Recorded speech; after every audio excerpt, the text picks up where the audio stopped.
Hello, it's me, Kevin Vonesper. I'm back here broadcasting live from the Paris Opera House, of course. Totally not just a background on my wall.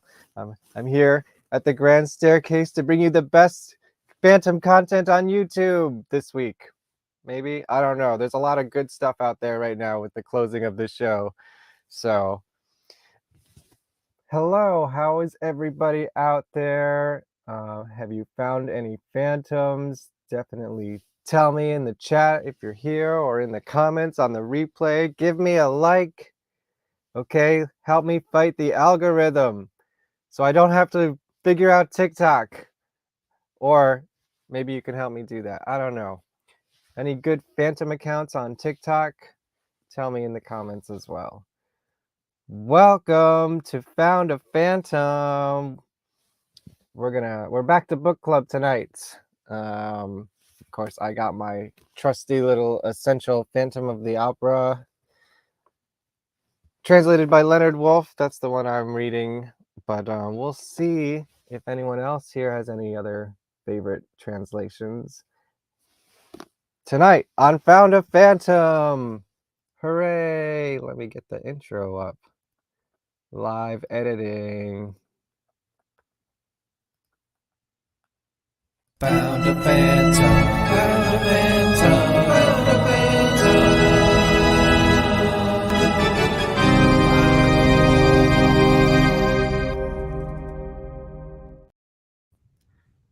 Hello, Maggie B. Hello. What's happening? Who are you? Where are you? What are you? What do you care to share with us tonight? Yeah. Hi, I'm Maggie. I'm coming in live from Savannah, Georgia. I'm an artist and illustrator. You might know me from my Instagram, Maggie B Illustrations. And I'm a huge Phantom fan. Yes, we're going to talk all about it tonight. Savannah, Georgia. Damn, so you traveled to New York to see the show, huh? Yes, my sister lives in New York. Okay, so I'm up that's there good. every month, every 2 months. Every month? Wait, how far away is Georgia from New York? It's like a 2-hour flight. Not too bad. Okay. That's a lot every month. That's good. Is it in New York City? Yeah, she lives in Manhattan. So Nice. I lived in Astoria for about 15 years nice. until more recently. And now I'm in the suburbs, so I still can drive there when I want to. Very cool. I have not been there. Well, I haven't been in Times Square area since the show has closed, so I haven't seen that yet in person. I feel like that's when it's really going to hit me, is when I see the theater in person and then everything's gone. Oh, I know. That was like a comfort for me, like living there for 15 years and just being a New Yorker for my whole life. It was just always there. You could count on walking by it if you were in the area. I know. If you go to Times Square, you would see the ads on the TV. Oh my. Yeah, I remember when it was still like Remember Your First Time up high and that big one. Ugh. Yeah. So here's a good question. I guess, when was the first time you saw the show, and how did you get into Phantom? Well, I got into Phantom since birth. Yeah, do tell. So my mom, when she was pregnant with me, saw Michael Crawford singing Music of the Night on TV. Okay, I thought that was going to be a little bit more exciting. On the TV. And she was like, "What is this? Oh my God." So she went out and bought the cassette tape and just listened to it on repeat while she was pregnant with me. So I think it's like ingrained in my DNA somehow. Wow. And I just don't ever remember a time not listening to it. And then Wait, do you know which performance of Music of the Night she saw specifically? gosh, I think I found it on YouTube one time and like confirmed with her. And I feel like it might have been I can't remember. But it was like just him by himself or something. But yeah, and I've been obsessed ever since. And I can't remember how old I was when I saw it for the first time, but I might have been like 12 or 13. First trip to New York City, and What a time to be alive. Do you know? Yeah, I was about 11, 10 or 11 when I saw it for the first time, and that was, like, around the time I got into it. I think that might answer your question Yeah, yeah, from that's before. Yes, I was, like, 11, it was about 1994, I have the ticket stub somewhere, and, I mean, I know I've talked about my origin story on the show, I won't go too far into it, but my brother got into for I don't know why he was into Andrew Lloyd Webber for some reason. He wasn't like a theater kid or anything. He was more into like Van Halen, but somehow Phantom came across his way, and we also at the same time got the book from the local library, which oh my god, let me tell you, now that I know what I know, I was reading an original copy of the book from the library no with way. those, like, those cool illustrations in it, the paintings, so, like, you know yeah, Yeah. because when I started seeing that, I was like, that's the one I read from the library. Holy crap." So, years later, I went back to the library to try to find it. I was gonna maybe try to, like, buy it from them, be like, "Listen, I'll this is in terrible shape. Let me get you a new Yeah, one." you take this off your Yeah, hands for I got, like, 18 copies of this book, you can have any one of them. And it was not there, not only was it not there, but they had 0 copies of the novel at that time. This was, like, maybe 2 years ago. Oh my god. Yeah, they got rid of it. They had, like, a children's book, but it wasn't the original LaRue novel. LOL, I probably have that So one I probably do too. too. I was probably like, "Ooh, I don't have this one, I gotta go buy it." Yeah, like, "Oh, snap." Yeah. So that was disappointing. I that's one of my holy grails, if someone wants to gift me an original Oh, pressing yeah. of the Mm, novel. that's Ah, but yeah, that I was, like, 11 years old, and we saw it on Broadway. I couldn't tell you offhand who was in the roles at the moment, but, do you remember who was in your show the I first time you know saw it? it was Sandra Joseph as Christine, but my sister and I are having a dilemma remembering if it was Hugh Pinero or John Cudia. I know Hugh Pinero, man, that would've been a good show. Yeah, because I know I saw Hugh Pinero with Sandra Ooh, Joseph, but I know I saw John Cudia too, so I don't know which came first. how many times have you seen the show? I don't know. I lost count. I think it has Really? to be, like, in the 50s or something. Wow! I wish I had a count. I wish. I mean, I probably only seen it, like, 10 times at the most. Well, like, I'm I being mean, generous. I have not been to New York and not seen it. Like, my next time Right. to Yeah, Manhattan, I I'll just lived there, like, it was like I mostly just passed Times Square on the subway, you know? well, yeah. It's like you don't if you live there, you don't really wanna get out there without good reason. Oh god. Yeah, tourists. Not a Um, fan? No? I mean, I have better places to go. We're too busy to just get out at a random stop and walk around. We have 2, 3 jobs in New York. Totally, I feel it. Yeah. Um, well, I guess we should talk about the final performance. Sure. Yes, which you know what? I'm not a collector of playbills. That's sort of like one of the places I limit myself, except if I was there in person, of course. But I did go buy this one because I felt like it was pretty special. Yeah, Um, right here. and I'd probably feel dumb if I didn't. Well, Yeah. let's see what I got here. But what I was disappointed it doesn't have the insert that says Lard McIntosh was playing the Phantom. Oh, So that kind of sucks. that's crazy they didn't even put that in there. They should I have. know, man. You just print some new ones up. Whatever. Well, That's what I really wanted. I don't even know if they had one in here because I don't have one in this. Really? You didn't get an insert? No, I don't think. I did see pictures of people Because I who had an had it. insert from the night before, but You maybe went the night before too? I I went didn't 4 know that. times that weekend. I went to Okay, the well last 4 shows. I had no chill. um 0 chill. damn. What can I say? Mess. How did you? Can I ask you how did you end? Like, how did you get into the building that night? Okay, Is so it my the whole thing? Is the whole story? it's, it's a little story. Okay, great. We like a little story. Okay, my sister is a journalist in New York City, and I was like months ago. I was like, oh man, Emily, my sister, you should like try to cover that night. And she was like, okay, I'll just reach out to somebody and see what happens. And it ended Yeah. up snowballing.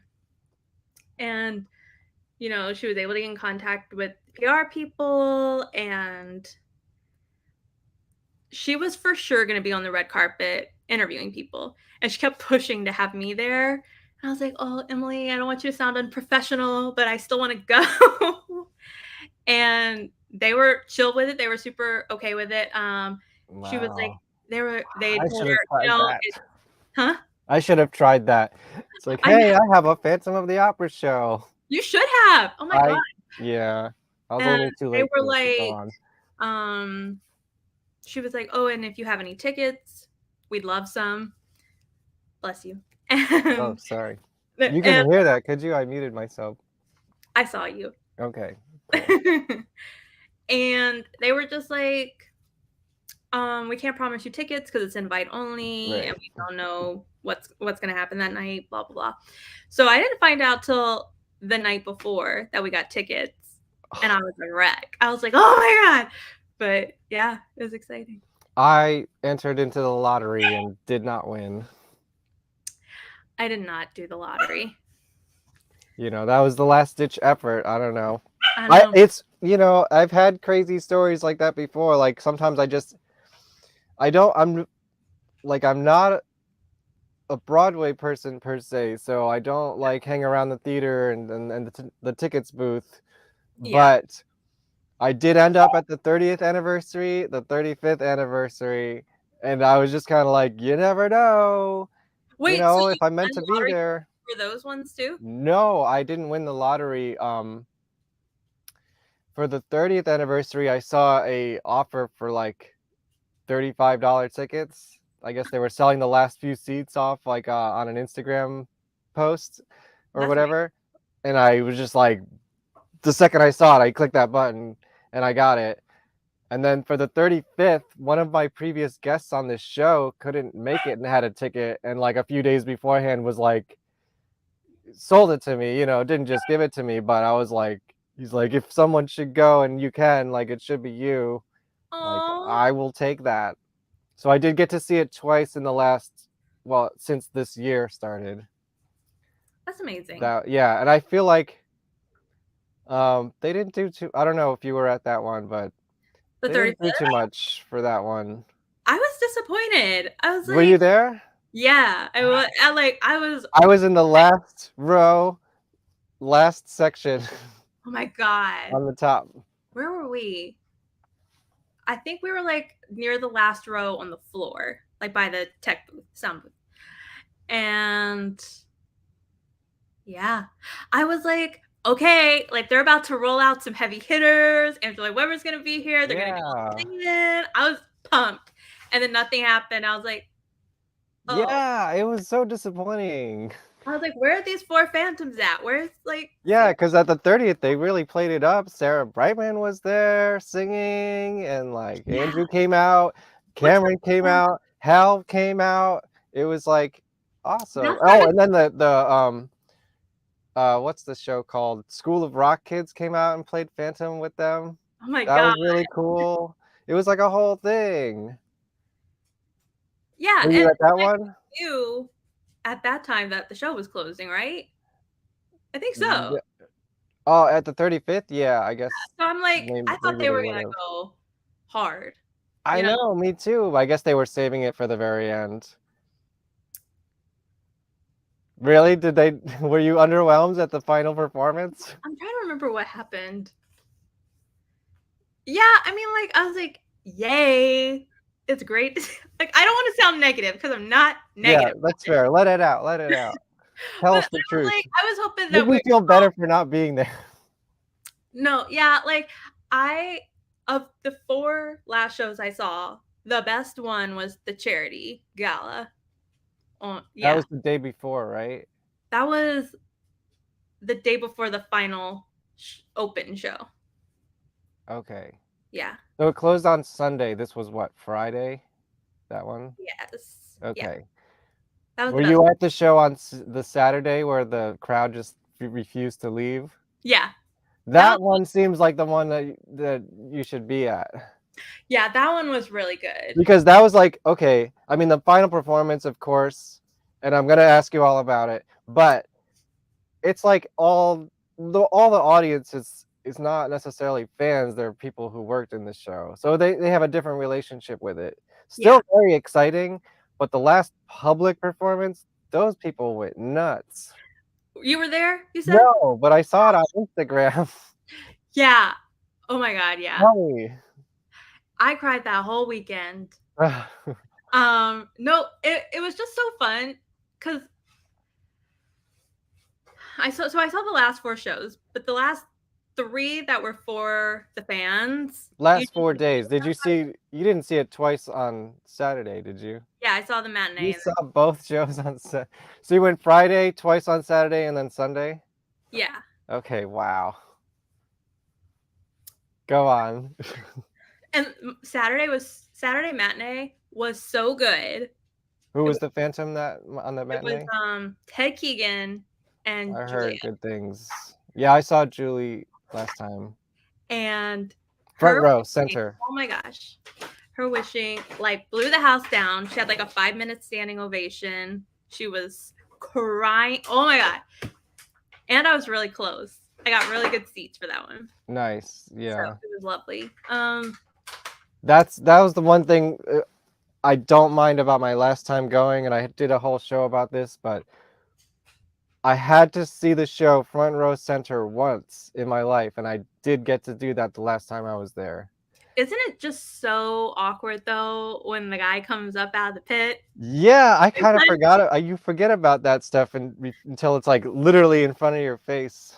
yeah, you're like, "Oh, god." But I kind of love that. It's like reminder that it's live theater.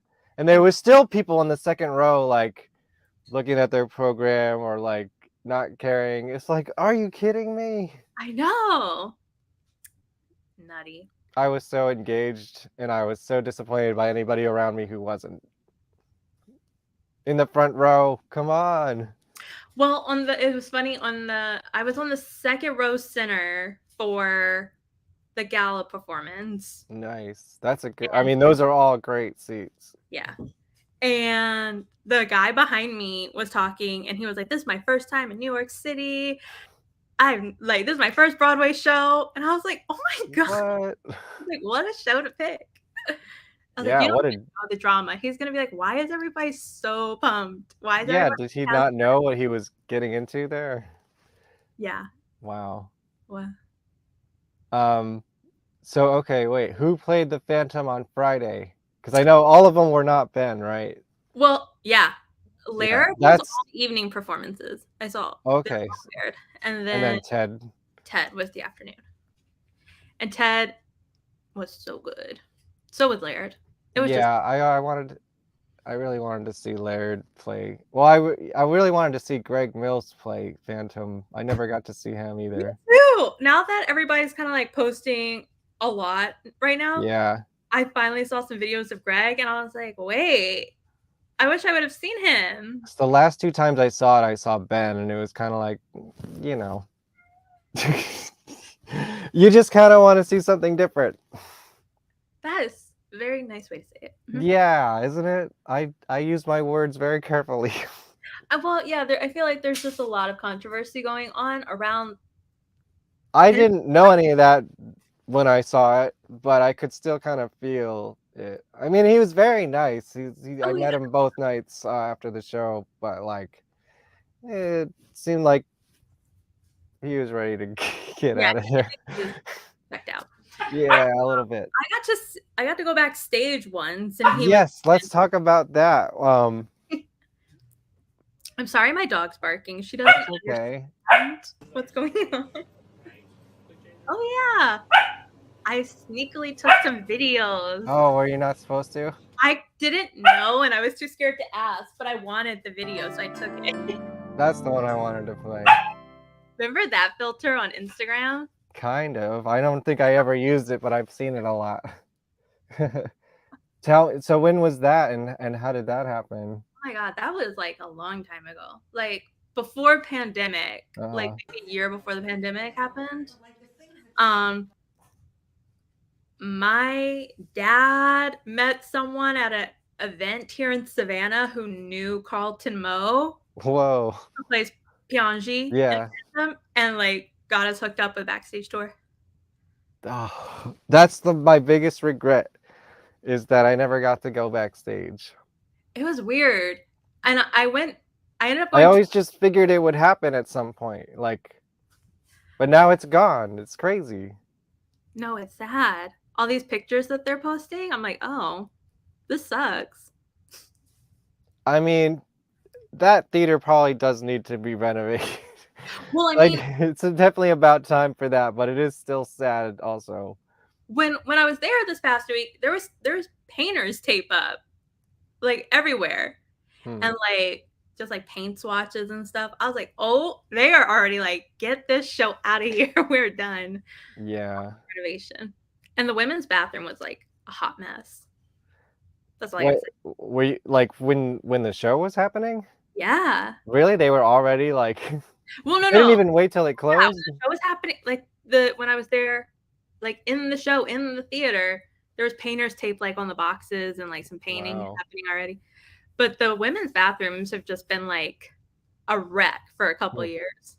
They are stuck in the 80s. I like that vibe. Like I like the look. Like, I just wish it was what does that mean? What's a woman's bathroom in the 80s? like I cannot relate to this one. the stalls are like this pink color that's like from the 80s. And it's just like, I don't know, it just feels like old lady bathroom, and I like it. Pink. I don't think the men's bathroom is like that at all. I don't know. So, Yeah. Although the one thing I do love that I guess it's 80s 90s vibe was there's actually I don't know if it works, but there's actually a payphone in the lobby or like when you first come into the theater, the still? box office. Last time I was there, it was there. Yeah, like a month or two ago. Yeah. That's funny. I mean, I'm sure they took it out now that they're just tearing everything out, but I Yeah. think it's the last payphone in the city, man. Oh my god. Because I mean, at least I think they took out the last payphone publicly, and then I saw that one. I was like, you missed one, New York City, here at the Majestic, where everything's from the 80s. That's awesome. Yeah. What else do I want to tell me about? I need to know more about the final Okay. performance. So, I'll show you. This is what our tickets came in. The Oh, last performance.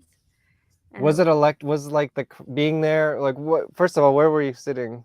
we were sitting on the floor, kind of up at the back by the tech booth.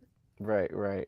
And it, to me, I can't confirm this, but it felt like they kind of grouped people by like when they were in the show, because Mm. it seemed like everyone around us knew each other, and then like everyone over there knew each other. Did you recognize people? Like, No.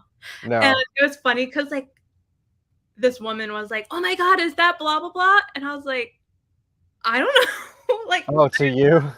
Like I was like, "These are deep cuts. Like I'm so sorry. I don't know who that is."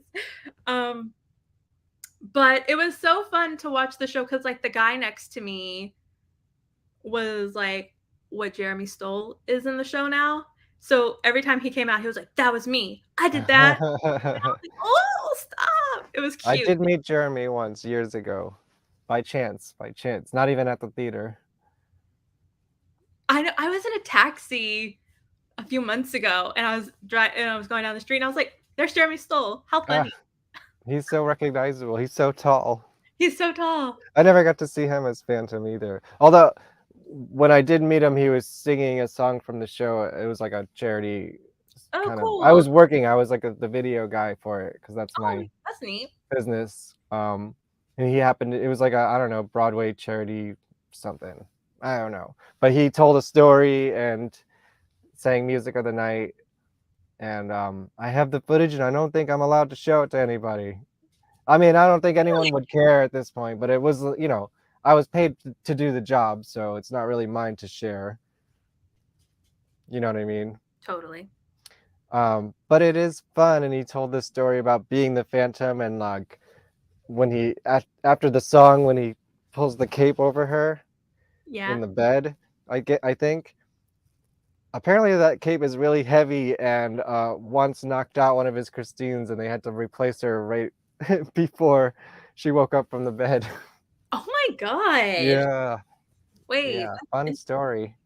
that's one of those things that I wanna ask on Pod of No Return. Ah, yes, I know. Have That they hit didn't release an episode yet, did they? No, it sounds They're like just they're gonna teasing it, record a few and then, like, release. right? Yeah, I am not alone in the Phantom podcasting world anymore. I know you're in competition now. Well, and there's also Leroy Less Traveled. Have you heard that one? No. It's not anyone from the show or anything, but it was these two girls. One's an old fan and one's sort of new to it, I think, and they're both discussing the book chapter by chapter. Oh my My sister and I started a podcast a long time ago, and then it just kind of fizzled out, and we removed all evidence except Oh, for the really? poster right back here. What was about Phantom? Yeah, like we were going chapter by chapter and just like talking about Phantom. What happened to it? She What went. was it called? It was called Box 5, Hmm. a Phantom of the Opera podcast. There is no more evidence left of it, and if there is, I never want to hear it Really? Why? because we were crazy. That sounds entertaining, or crazy It's in what entertaining way? to me, but I don't know. I was so young and foolish. Okay. Well, you'll get maybe a chance to redeem yourself a little bit tonight. Maybe. That's my How dog. far? Yes, hello. I know you want to be the Phantom. I am so sorry. What's his name? Her name? Her name is Prue. Prue. What do you think about Ben Crawford as the Phantom? I'm dead.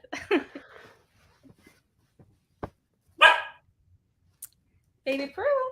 I have nothing personal against Ben Crawford. I just want to say that, but Me neither. And Love and Light. I just want to see other people do the show as well, and I didn't get to. So I'm bitter about that. It has nothing to do with him at all. What? Okay. Oh, I think I may have seen this from your story. I'm not sure because there was a lot of stories coming from that weekend. Yeah. Fast and Furious, lots of content to consume in a very short period of time before it disappears in a day. There were cameras Yeah. filming the show. What's up with that? So when I was at the gala show, I like walked in, I was like, boom, boom, boom. There's cameras all over this room. And I was like, okay, something is definitely happening after this show. Like it's gonna be more than Yeah, just I like, did see cameras at the 30th anniversary, but I don't think they were filming the show itself, just the yeah, after stuff. so they were there from the beginning, and like during the show I like turned around to look to see if they were filming, and they were still filming like in the middle of the show. So I think they filmed the whole show. At least it wasn't like moving around. Right. So it's like I don't feel like it's a professional filming in that sense. You know what I mean? More of a document. Yeah. And Hmm. then they filmed the last show, the whole show. So I'm like, okay, like there's video, but I don't know Oh, for anything. You know what I mean? yeah, of course. You can't really speculate on that. Yeah. I mean, they did release that clip of the chandelier coming up for the final time. I'm assuming that's from those cameras. Yeah, because I saw like my sister got like the info about like what the event was going to happen, and they're like, we're going to get footage of the chandelier.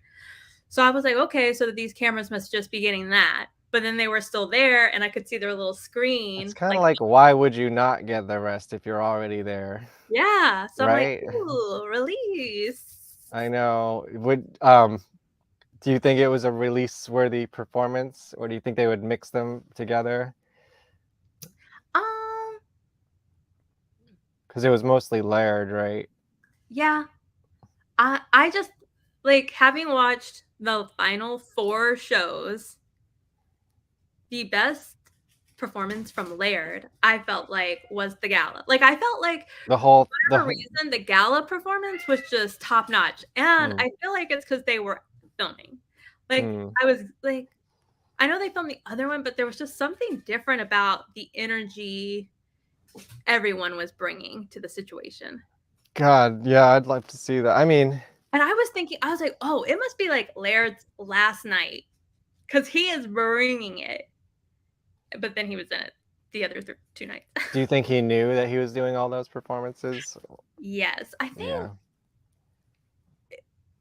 it's either I think in my sister's interview or some interview I read, but he like had gotten the call a couple weeks before and was like, "You're Mhm. gonna do it." I And mean, good for people him. think He deserves it, no, like his right? name's not in the playbill. I know, that's why I'm Right. so disappointed in this. Wait, at all? Not even as like he was No. just called back for the Phantom? He wasn't like swinging or anything? Yeah. I think here's what I can say is I think it was the 30th anniversary performance. I saw him play one of the managers and he was incredible. And that's when I was like took note and was like I'd love to see his Phantom. I know. I loved when he was in the managers. Yeah, that was like whoever these two guys are, they're incredible. Plus he did the show with Paul Stanley, didn't he? Stop. I can't talk about it. Oh, right, you're a big Paul Stanley fan, right? I am. And then I saw We that got to talk picture about it. and I was like, "Whoa!" I mean, you knew about that, right? Well, I always knew like some guy from Kiss was in Phantom. And then like a Hmm. few years ago, I had like a Kiss awakening where Oh, so how did that happen? I went to a Kiss concert. Oh, was it the final tour? Because that's been going on for a while now. Yeah. I saw one of those too. It was so good. I was like, Yeah, they're I a great show. I went on a whim. One of my friends was like, "Come with me to this," and I was like, "Okay." I don't know any Kiss songs. And he's like, "You're gonna Yes, know." you do. You're gonna know every song almost. And then I was like, "What is this magic?" I love this band. So Huh. yeah. Wow. Then I found. Congratulations. Oh, There's another thing that's ending very soon. I know. What December, the the heck? last 2 days of December, their final shows are at Madison Square Garden. I know. I want to get tickets, but they're so expensive. I didn't even look. I also, I'm not. I like Kiss. I'm not gonna say I'm like a huge fan. I saw them once in the '90s, and I saw their final tour. Did you see them when they were still Their singing final tour. live? I mean, I don't know. They I feel like live. that's all half truths. Like every band, almost every single band ever these days uses some sort of backing tracks Oh my god. coupled with live performances. I mean, especially pop stars.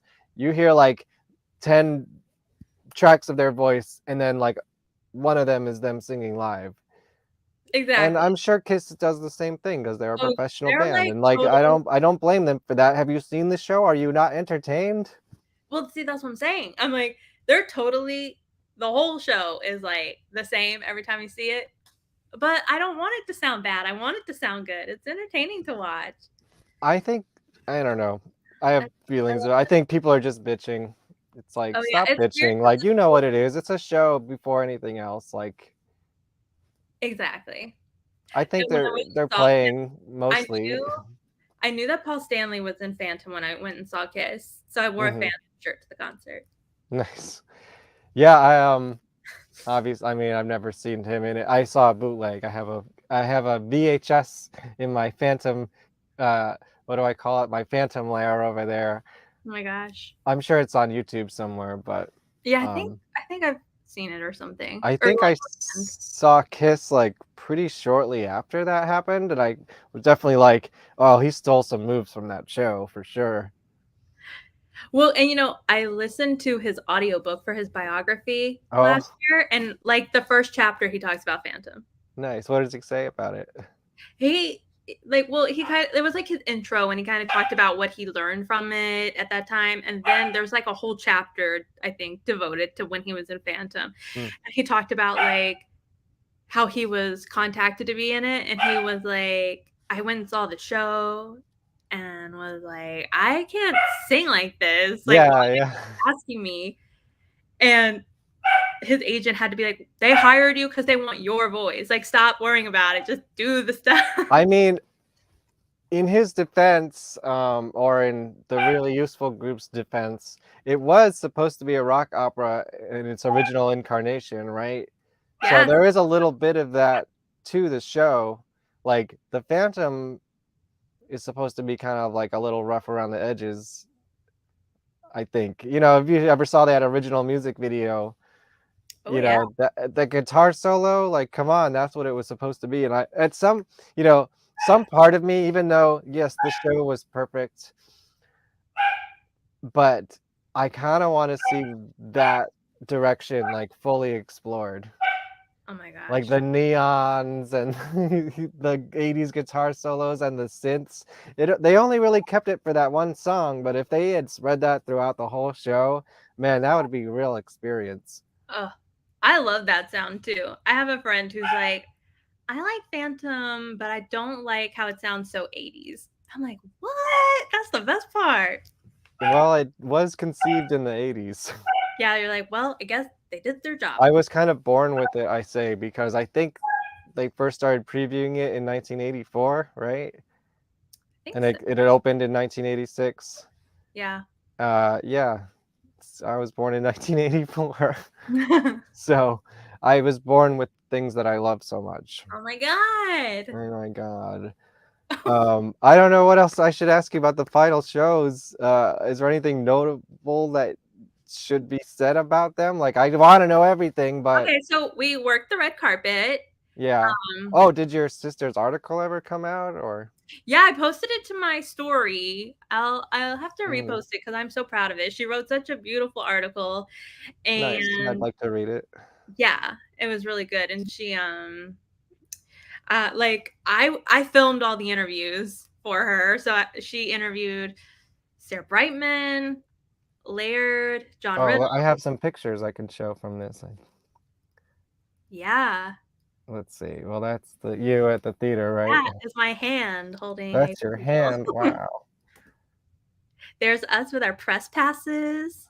And then Hugh Panero was right in front of us doing all Oh, this. nice. It was cute.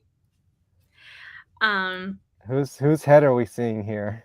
so this was like, oh, this is the news guy that interviewed Andrew Lloyd Webber Oh, recently. The guy with the glasses. I can't think of his name. And I and like of that course picture because we have Sarah. John Riddle, Emily, and Sarah like in a Right. row. Doo, doo, doo. Wow. And the other one has Sarah and Emily, which is fun. And Oh, yeah. Right. this is from the last night for the fans. Hmm. They brought the chandelier back up. Overall. Right. It was so cool. And then this is an These, old oh, photo. these are old photos. Okay. Yeah. I was excited. I was like, oh my god, I forgot about this. I missed that old marquee, like the I black. don't remember. Yeah. Oh my gosh. This one. I It mean, I was must have seen it. like the OG black and white I mean, map. that's the same one that's on the playbill, right? Yeah, like that one. Yeah. That's Super cool. Did you get any autographs on your playbill or anything? I did. That's so funny. Like we were like going like this because I was looking at my playbill from the gala performance, Mm. and I don't know. Like I don't know who. Like I know who it, if I looked at it and remembered, but Yeah. the autographs and stuff is not like my jam. I just kind of like going Yeah. to the stage door and observing what's happening. Right. Yeah. I mean, I just like it's kind of like after a show you got to come down from it, you know. So it's kind Yeah, of like you're still like ready to party. And where's the party? It's at the stage door, I guess. yeah. So you wander over there on my way back to my car or the subway, and Oh my gosh, and my it's kind sister. of like, well, if I'm here and I have the playbill in my hand, might as well hand it to them. The stage door we went the gala night and the final night of Phantom for the fans, It must have been and nuts. it was nuts. And but the performers stayed. They stayed like till the very end and talked until people were done, Nice. which was nice. And then they went to their fancy party. Yeah. Well, some of them, I guess. Yeah. I'm trying to think what else happened on the closing night. Oh, I Well, lost my how was the performance itself? Like, was it inspired? Was it different than, did it feel different? no. No, it was the same. It was the same Like perfected show. it was it was interesting because my sister turned to me and she was like, "It doesn't seem like that good, does it?" And I was like, "No, it was so much better Oh, yesterday, and it's crazy." And like, of course, it was 100% and perfect, sure. but it was like the energy was just different. Like they were Hmm. still bringing it. I just thought it was better the night before, and I don't know if because I feel like They blew their load. that is ridiculous, but I mean, how can you top that? I saw people were there till yeah, 11 and I'm o'clock. like, It's just like, well, tomorrow is just for all the other people who were involved in the show. yeah, and I feel There's like like so much more going on that day that I'm sure they're distracted from the actual show. exactly, It's like, I and gotta then go get dressed up and go to a fancy party after this. oh yeah, get in your tux and do your makeup and Yeah, stuff. like Sarah Brightman's over there, you know. And I feel like the audience must just bring something different too. Like it was interesting each time. There was always claps at the same parts, but there were in each show there was like a clap that wasn't in the other shows for Hmm. different parts of the. I always wonder about that. It always seems kind of weird seeing where people clap, and I'm just like, okay, I'll just follow I'm along. like, yeah, it Sure. makes me so happy because I was like, oh my god, people are just as excited as I feel when this happens, and it just felt good. I just don't know Um, if it's inappropriate sometimes. Like, well, I think it's inappropriate. Well, I think it was all out of love. None of it was sure. obnoxious or tasteless or what I think. And I feel like the people got a kick out of it. And I think when I saw it like for the 35th, people clapped and they just kind of kept going through the clapping. Like nothing Yeah. stopped. But I felt like these last few ones, they kind of knew to like wait so you could Right. hear. Yeah, I kind of felt, yeah, I think I felt that when I was there too. Yeah, because I was like, man, if you didn't know the show like the back of your hand, you would be like, well, what are they saying? What's happening now? Like everybody's Right. clapping. I have no idea what's going on. Yeah. So Okay, I don't know what else to ask you about the final shows. I think we can move on from there. Is anyone in the chat room have any questions? You can always post your questions. Nobody's really chatting tonight, but I know there's a couple people watching. Um, let's talk about your art, I guess. sure. You do a lot of Phantom inspired art. Well, I'm yeah, gonna pull Phantom up your is website oh, while you're talking. cool. Phantom's my muse forever and Oops. always, and it's something that's always just inspiring to draw. And it just happens to come up a lot. What's your what's the how do I phrase this question? What do you use? Is this pens, pencils, computer? I do everything on Procreate on my iPad, kind of like Photoshop a little bit. Mm-hmm. I love Procreate though, and yeah, Nice. I see. I don't know anything about it really. I am more in the video and audio realms. totally. Well, I can make some pretty decent stick figures, maybe. that's I can make some pretty decent videos on my phone. Yeah, yeah. I So, know, and that's why my industry is gonna die because everyone oh, can this just one do it is on like their phone. kiss related right here. I don't What's know. that? That picture was kiss related. Oh, And yeah. it's Do you very, love me? yeah, you really like, I won't sing, but it's awesome. You ever hear Nirvana play that song? No. They covered it once. Oh my god. I'll have to Yeah. listen. Is that oh, no. Why? That Oh no! Don't! Snape. have they Oh, okay, yeah. What were you thinking? I thought it was Julian Sands.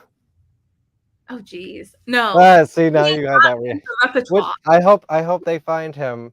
Is he still missing? I heard Oh, he's I was like, missing. "What?" Yeah, I don't know. That's some I don't know crazy what's going on stuff. with that. Oh, here's some Kiss stuff. So now you're a big Kiss fan? Like, Yeah. I mean, kind look of at him. I know, they're awesome. They're superheroes from the '70s, from Queens. It's so Oh, crazy because my mom's from Queens, and I'm like, "You didn't go see Kiss or the Ramones?" And she's just like, "What? I don't know." Like, Jesus.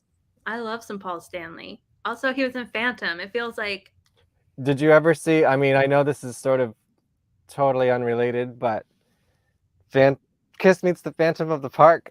yeah, that's awful. Yeah, it's pretty terrible. It's not very Phantom-y at all, No. but It it has has a nothing nice to do with title to it. Phantom, but it's interesting, right? Like, it's I in mean, I'm fascinated by movies like that, because I like B movies. that's like a F movie. Yeah, right. So I can watch it in that kind of respect. Um, but yeah, it's not a good movie at all. No, they struggle. Like, it's not even good where it's bad. It's just like Yeah, I haven't seen it in a long time, but I remember it being pretty they were not very great. Well, I guess Paul Stanley got better acting. man, yeah, they were so checked out. They didn't even know what was going on. It's so funny. It's funny because 'cause they're not like well, I know at least speaking for Gene Simmons, like, he's totally sober. It's not like they were all messed up on drugs. Some of them might have been, but Well, he yeah, wasn't. He's Paul just a really bad actor. yeah, like, Paul and Jean, like, are did not, and the other 2 did. Can I tell you something that might blow your mind? Yeah. Technically, Don't. What? I don't know. I am in a band with Paul Stanley and Gene Simmons. What? What do you mean? Do you know Yeah, Paul I Stanley? do not know them, I've never met them, I've seen them live a few times, but there's no That's personal connection there, insane. but technically, I'm in a band with them. I'm Have gonna you ever with I them. will explain, to the best of my ability. Have you ever heard of a band called Green Jelly or Green Jello? No. No. See, this is where I come in from this is what I was talking about with the Venn diagrams. I come from, like, this whole punk rock side of things. Okay. Um, they had a very famous song in the '90s called Three Little Pigs, and Green Jello or yes, his? Green Jello. Green Jello or green jelly? Well, they got sued, so they had to change their name, so they're the same thing, By really. Jello? Yeah, Kraft Foods. That's amazing. Okay. Yeah. Um, anyways, they've been around for 40 years, I think now, something like that. But over 40 years, technically. They had a big hit in the '90s, and they wear stupid puppet head costumes, and it's a whole show. But I'm listening and I'm Googling. yeah, go ahead. It's really hard to explain to someone that has never heard of them, but they are. I don't know if they actually made it into the Guinness Book of World Records, but they were supposed to be in the Guinness Book of World Records for the world's largest band. Because he just kind of like it's like one main dude and he just like collects members basically, and if like you are ever involved in the show, like you were part of the band, and then you're part of the band until you get kicked out. You're not necessarily in like an active member, but like he just has people all over the world that are like in his band. So he can just show up anywhere with his costumes and there'll be a band waiting to play shows with him in that region or that city. Oh my gosh. And he's been doing this basically for 40 years. Wild. And two of those members were Gene Simmons and Paul Stanley. He made like millions off of that song in the '90s, so he bought a production studio, and he actually housed the Kiss reunion in the '90s when they put their makeup back on and everything. So like, there's pictures of like Gene babysitting like his newborn who I later went on tour with, when he was a teenager. Oh my Yeah, god. like, it's legit, and, like, there's videos of them on stage with them together and stuff, so, yes, technically, they have green Jello numbers, and I'm also in that band, so, technically, I'm in a band with Gene Simmons and Paul Stanley. That is funny. Yeah, but I've never met them or Hulk Hogan was also involved. They're famous for, all the like, most of the members of Tool were in the band. That's actually how they met, stuff like that. It's a pretty crazy story, That actually. is. My god. I have to look Yeah. into this green Green gel. Jelly, yeah, they do a free show every, I think 2 weeks now from the Whiskey A Go Go live on YouTube, a variety show featuring Green Jello. Anyways, go check it out. It's totally not really Phantom related. We're No, on a you're giving them tangent. free airtime. Yeah. Hey, this is my show. I can talk about my band, Green Jello. I say my band, but it's not really my band. It's just And it's something green I'm jelly. involved in. What's that? Green jelly. Yeah. Well, Hello. it could be either one. I don't think Kraft Foods is paying attention anymore. This was back like 30 years ago, when they were on MTV, back when MTV played videos. That's a whole nother show we're not going to get into. Totally. Um, Back to Kiss and your artwork. Um, Yeah, sure. Let's look at it. yeah, let's look at it. um, you know who else came from that Canadian production, although at a different time, is Nev Campbell. I know. I I was don't, she wasn't in it with Paul Stanley, but I think she was there with Laird McIntosh, probably. she was she was in the opening cast with like Cole Yeah, Hutchinson. right. Yep. Was Laird not in the opening cast? I don't know. Hmm. Any Phantom experts want to look that up for me? Hey, look, I saw box God, 5. here's my There's evidence of your podcast on your website. oh my god, here's my like professional portfolio. Oh boy. What can people hire you to do as a professional? Well, this is for like oh, I've updated things. So I went to school to be a costume designer and I worked at Disney Oh, for a long time. okay. And this is the portfolio or some of this stuff is new, but a lot of this portfolio is what got me my job at Disney. Nice. But people can go buy your art somewhere, But right? yeah, now I am a Oh, freelance illustrator. mm-hmm. Let me go But yes, to they your can buy Etsy. my art. Oh, I have a question, totally kind of unrelated, but do you have any experience selling prints of your work? Yes. As What would you recommend, um, e either buying or printing, where to get prints and how to sell them? Etsy? yeah, I sell all my prints on Etsy. I print everything at home. Unless I'm doing like a Hmm, large format print, then I get it printed. But I okay. and I like to use Cat Studio. They're really good. What's that? That's a sticker. Or I the mean, what's Cat Cat Studio? it's just like a printing house that'll print Okay. your stuff for you, and they do like Oh, they I do thought large. I was flipping through, different items, but I was just looking at the same one over and over again. Sorry. Yeah, no, you're okay. Look at that sticker, isn't it so funny and witty? And it says "Love it first bite" on the site. Mm, Um, I like that sticker. See, I have my shared screen, but then everything keeps popping up in a different window. So I'm like, "Oh, no, you can't see it. It's not yours design, it's Etsy." I'll show this one. What's this one? Uh-oh, that's Oh, not right. the Google whack. It only took part of the address I was trying to copy. So let me ask you this while I try to segue my show into something else.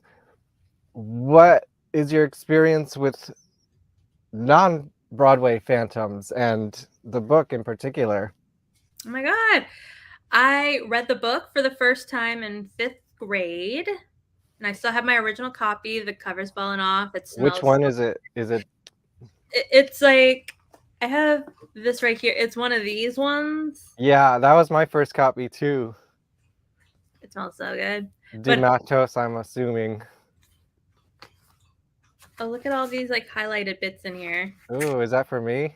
No, No. that's that was me at some point. I have my other. What were you? Oh, was that for your podcast? Probably. Yeah, there you go. um, but no, I have seen as many of the movies as I know about and can get my hands on, and I love everything Phantom. I have a like I recently moved, so most of the stuff isn't unpacked, but I got boxes and boxes of stuff. Oh, yeah, There's a some lot of of that it. stuff right there. Yeah.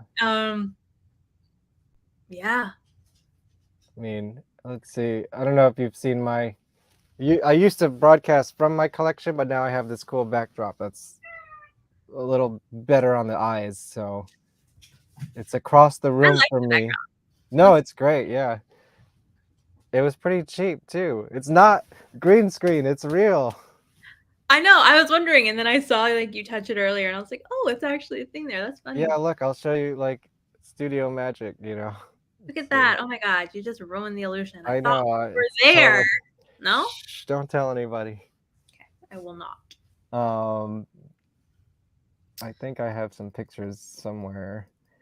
Although I'm always constantly adding things like this.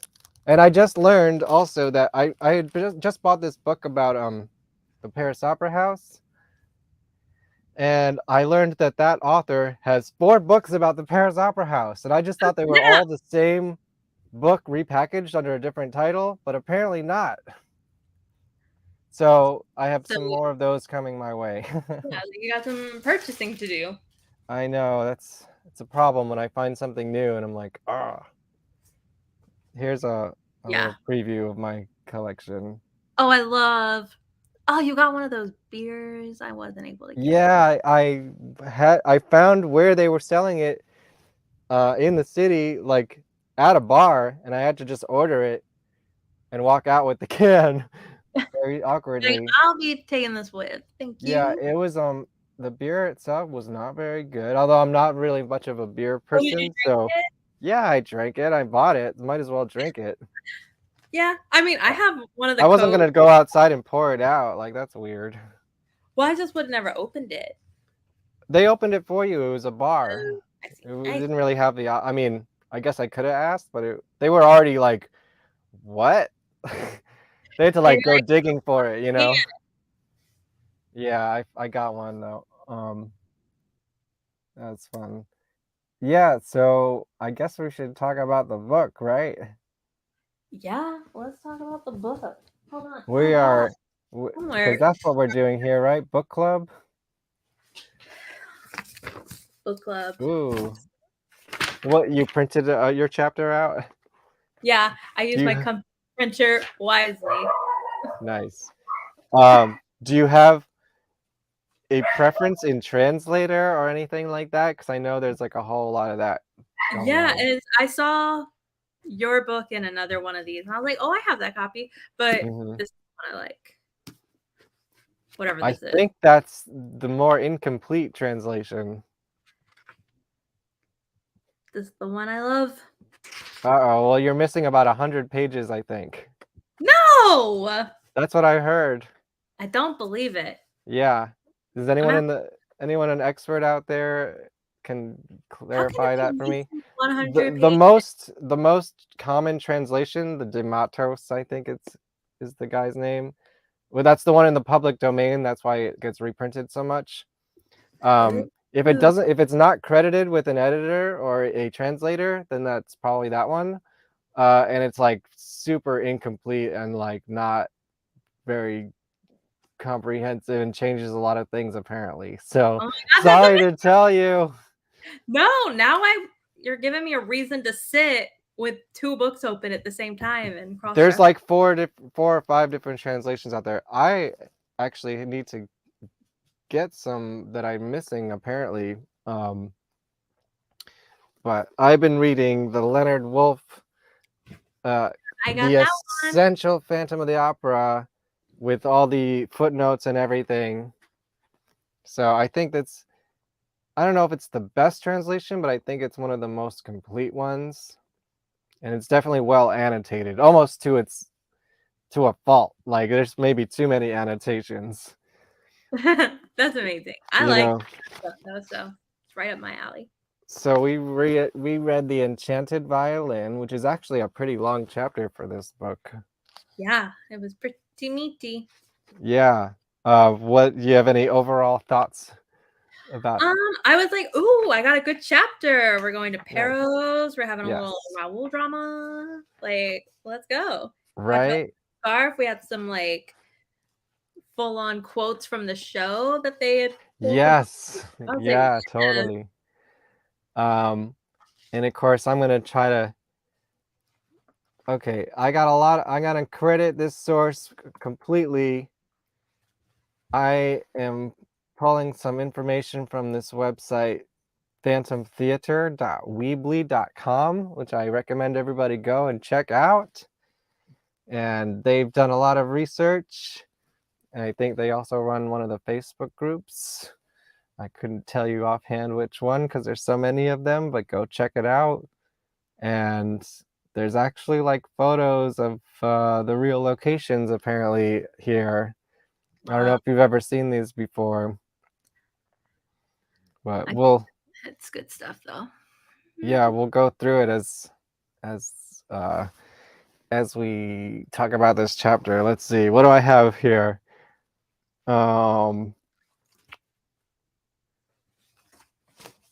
Christy Daae was heard in the town at the house of the Duchess of Zurich. That's a character we never got in any first of a few in this chapter, I think. Um, I know when they were, yeah, she did like the gala performance and things like that. right. And then I saw this. Oh, this was part of the critics XYZ. I don't know what that means, but they mentioned a cottage in the village of Skottaloff to the gold and marble palace built by M. Garnier. And apparently, nobody can find where this town is. I don't think it actually exists, or Yeah, if maybe. it did, there's no record of it anymore. Oh my I god! Googled it and found nothing. And then the author also made a footnote and said, I have been unable to find Skottaloff in any of the atlases I have consulted.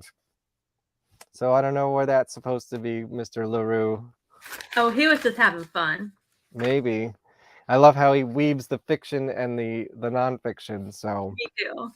and there's a lot of apparently real places in this chapter, or even if he didn't intend on it, um, there was only like one church with a graveyard in Paros at the time, or something like that. So it's kind of like, Fun. yeah. Um, let's see. Without giving any plausible explanation, she chose not to appear at a charity festival. Ugh, words are hard. She had previously promised her participation. So Christine's, how would you describe her here? She's telling everyone to F off, leave her alone because she's dealing with the angel of music, right? That's Yeah, like, basically her mindset. Like, why would well, she not do these performances? it seems like she is just so overwhelmed with her Right. situation that It she's is like, quite a situation. yeah, like I would be too. I'd be like, I can't come sing at your house or whatever because hmm I have some serious trauma to work through right now. Well, this is all happening before she realizes who She it hasn't is. gone down yet. She Or doesn't know yet, right? Because when she's at the graveyard at the end of the chapter, she still thinks it's the angel of music. see, this is what happens when I don't read the whole book. Oh So, no. I mean, I have read the Yeah, whole book, no, of course, of course. but are we sure like she hasn't gone down yet? No, because they have this whole conversation while he's in Paros about like someone's playing a joke on you, and she's like telling him about the angel of music and the stories her father used to tell them there, right? Yeah. Okay. So I have read this book, I promise. And I did chapter. But um then It's still a whole I situation. felt It's like just not as much of a situation as it's about to become. totally. And I've always felt like Christine in the book is just not that likable of a character. Hmm. Hot take. I know. I I like actually don't think any of them are very great no. characters. My I favorite character in the book is the opera house. I like Daroga, Nadir Khan. Okay, yeah, sure. Yeah. I like him. Um He doesn't do anything terrible. yeah, he's just there vibing, taking care of the situation. Yeah, he's vibing. That's a good word for it. But yeah. I think we do get him. No, we don't get any mention of him yet, in this chapter. Let's Now, do you see. know when it says she was no longer the mistress of her own destiny and as though she feared a fresh triumph? Do you think the Phantom told her not to do the performance? I guess so. Maybe I wonder if it's because he couldn't go there because he just can't like he can only like float through the walls of one building that he created and not like Yeah, he's every like, building. I have to see all your performances. Right, He yeah. did pick I up that one. I mean that could be his mindset there. It's like you're too busy to singing for me to go sing for other people like Yeah, but yeah, your voice or your soul is a beautiful thing, but only in this building. Thank you so much. right. That's why I love the opera house as a location. It's just like that has more personality than any personality in this book. And it's definitely a real place, you know. Have you ever been there? No, I wish. It's one of Yeah, my well, life I mean, you goals. are there right now. What's that? I said you are there right now. Right. Except, of course, I live here in the grand staircase. Yes. I'm gonna go roll down it all night, like just for fun. Um, Yeah. like another character in the book that I forget his name right now Oh and my fell god. down the stairs. Remy, maybe? Is that Remy? Yeah, let's say I forget. one of There's those. so many characters. Um, let's see, where are we? Uh, so yeah, she's dodging performances. Oh, here's a mention of the Persian. I have one of Christine's letters here from the Persian's collection that relates to the events of that period, where she says, "When I sing, I no longer recognize myself." I thought that was an interesting note. And then so basically, this is the chapter where she's like, "Hey, Raul, I do know who you are, but I just kind of had to like play it off that I didn't. So come meet me off site somewhere where we used to hang out as kids." Yeah. XOXO, And Gossip Girl.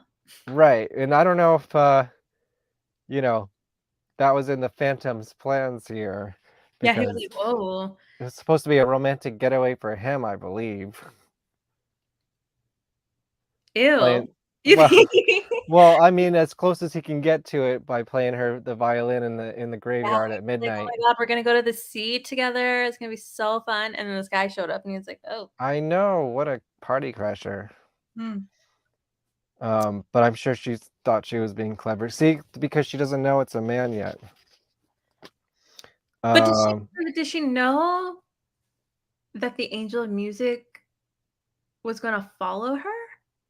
Like, do you think she thinks that he is confined within the walls of the opera house? no, because he tells her that he's going to play the resurrection of Lazarus at midnight on her father's violin in Yeah. the So graveyard. why would she invite Raul to Well, this she party? doesn't, yeah, I don't know. I guess just because, She likes to stir up some drama. yeah, yeah. No, I mean, she doesn't know it's drama yet because she just thinks it's a spirit. Like the But I spirit doesn't thought have yeah, jealous I'm feelings. confused here because he didn't say anything to her after Raul came to her dressing room and she laughed him off. Like, he didn't mention anything to her about Um, or, like, she laughed it off and that was the end of that situation. I think that was the end of that situation, although I could be wrong. I think it's more so after this where he's like, Yeah, he's like, "Who Well, the I heck is think once she finds out who he actually is, that's when he's like, cut this guy out. that?" No, I think he goes silent on her for a period too, but I can't remember exactly where that was in the story. Oh my god. He is really jealous for sure. Really? The No. Phantom, yeah. You think? Um, No way. See, now I'm well, like, she says, "I am leaving for Paris, compelled by a sacred duty. The cemetery that surrounds the little church at the foot of the hill, where when we were very small, we so often played, and where beside the road, when we were a bit older, we he- uh, "Oh my god, your bade each other translation is farewell for a different from final mine." time." What? I said, "Your translation is so different from mine." Really? What does yours say? I am freaking shook to my core. I do like to compare them once in a while. What? It's like, "I have not forgotten the little boy who went into the sea to rescue my scarf. I feel that I must write you today when I'm going to Paros in fulfillment of the sacred duty. Tomorrow is the anniversary of the death of my poor father, whom you knew. I was very fond of. He's buried there in the graveyard of the little church at the bottom of the slope." Maybe, were you saying all that? I skipped some of those sentences. I mean, I only was reading portions of that. Most of it was But like some of complete. the stuff you're saying, I didn't even The see. beginning was pretty complete compared to mine, but the end seems a little abridged. Well, shoot. And so apparently this is the church and the graveyard. Wow, that's not what I pictured. Well, I pictured. Well, it's nothing like that Andrew Lloyd Webber, man. That guy did not have the money to buy that giant cross that Andrew Lloyd Webber put in the show. He was like a Oh poor yeah, musician. He had no money. So I know. I like always pictured like a little more humble looking church than this when I read the book. yeah, this is apparently I the love real place. I think the graveyard has been moved since then, and actually, um, well, I guess I'm getting a little bit ahead of myself, but since we have this here, I do, you know, one of my favorite things to do here is to see what Google Maps, Oh my see what god. we can find from Google Maps here. Yeah. And guess what? What? There it is. Oh my god! That's the They just church. paid You want to right walk over. around? You want to walk around where this chapter is happening? Here we go. Let's see. Let's walk around. Christine went to the loft and got her a new outfit, and then went over to Here's, the church. oh, I'm sure all these houses were not there at the time, but oh no, now I'm stuck. Let's go back to the map. Oh my God, we're inside the church. I didn't even mean to do that. Wow. So this is a new perspective. Is this the church though? I The one? think so. So wow. That's we're at the end of the chapter. Let's see, where's the Yeah, door like here? I can't remember. Did he leave Raoul? We're jumping ahead, so I won't jump ahead. Um I guess Look how that's as close as we can get to it, but I'm guessing, so I guess that's where the graveyard used to be if you compare it to the yeah, old photo, you see? that's so sad. That's it. I don't know when this was scanned for Google Maps, but definitely modern day. Yeah, Let's like see. Oh, you can't, that's as close that's as you can get to that's the church. wild. Yeah. You know, according to the research that I definitely did not do myself, by the way, you know. um Wow, yeah, so that's what we like to do here is really get into what it really could have looked like. What is I he really love. talking about? Um oh, I think that's the inn. I think that's the inn of the setting sun. That's also not what I Anyways, pictured. let me go in chapter order. Let me see what notes I have here. Okay. Oh yes. So I did look up this as well. It mentions, so we're talking about Raoul traveling there, right? Because we're kind of from his perspective in this chapter. Mm-hmm. And his first stop is the Montparnasse station. Heck yeah, Which Montparnasse. that's what it looks like today. But let's see what it looks like on the map. Val caught his bullet train to Paros. Right. How do I get back to the map? I want the guy. Boo. There we go. Let's put my little guy on the map here. And just imagine Raoul traveling here. I don't think it looked like that. But that's the train station that Raoul caught the train. If this was a modern day translation, that's where it would be, Yeah. I guess. Like, Oh yeah, my I don't think god. that skyscraper was there. Anyways, stupid things I like to just pull up all the locations on Google Maps and imagine it. That's not stupid. It's fun. It's fun. Stupid can be fun. I was in a band called Green Jelly. Or Jello. We're not. Or Jello, yeah. Technically, the Y has umblocks over it now, so I'm told it's pronounced O. Jello. So, if that's true or not, I couldn't tell you. That's funny. Let's see. He passed that entire abominable night on the train in a feverish dream which began and ended with Christine Daae. And he got off at Lannion. I didn't look up that station, but if you really want to, there you go. And he was driven to Paros, to the Inn of the Setting Sun. Okay, now I can show this. I believe this is the Inn of the Setting Sun, or what they've researched it to possibly be. Wow. Yeah. Also not what I was picturing. I don't know. I think there's a couple places that it could have been, but I think this was the one that they. Our French Bates Motel. You're gonna have a great time here. Check this out. I think. I think this is it. Au soleil couchant. Oops. Yeah. Okay, this looks more like what I was thinking of, like a house. See, here's like by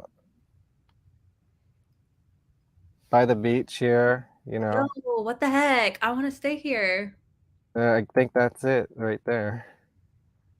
Maybe, yeah. I think you can stay there if you could book a trip to Paris. I mean, these are still like a place you can book rooms at.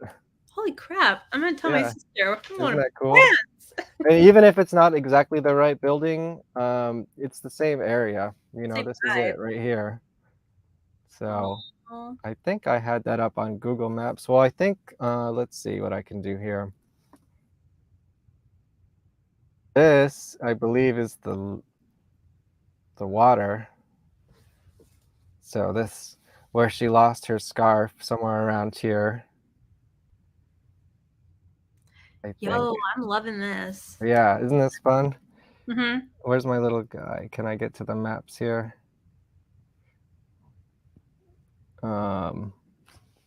This is so fun. This is like what I do a manic deep dive at 3 a.m. Yeah, that's what this show is. We're real nerds here. And by we, I mean me. It's so nice to have someone else do it for me. So I can just sit and watch. I guess this is just the general area. But okay, I think this is another location in the area. I'm not exactly sure what this is, but oops, what happened? Google Maps is weird. There we go. No. Sorry.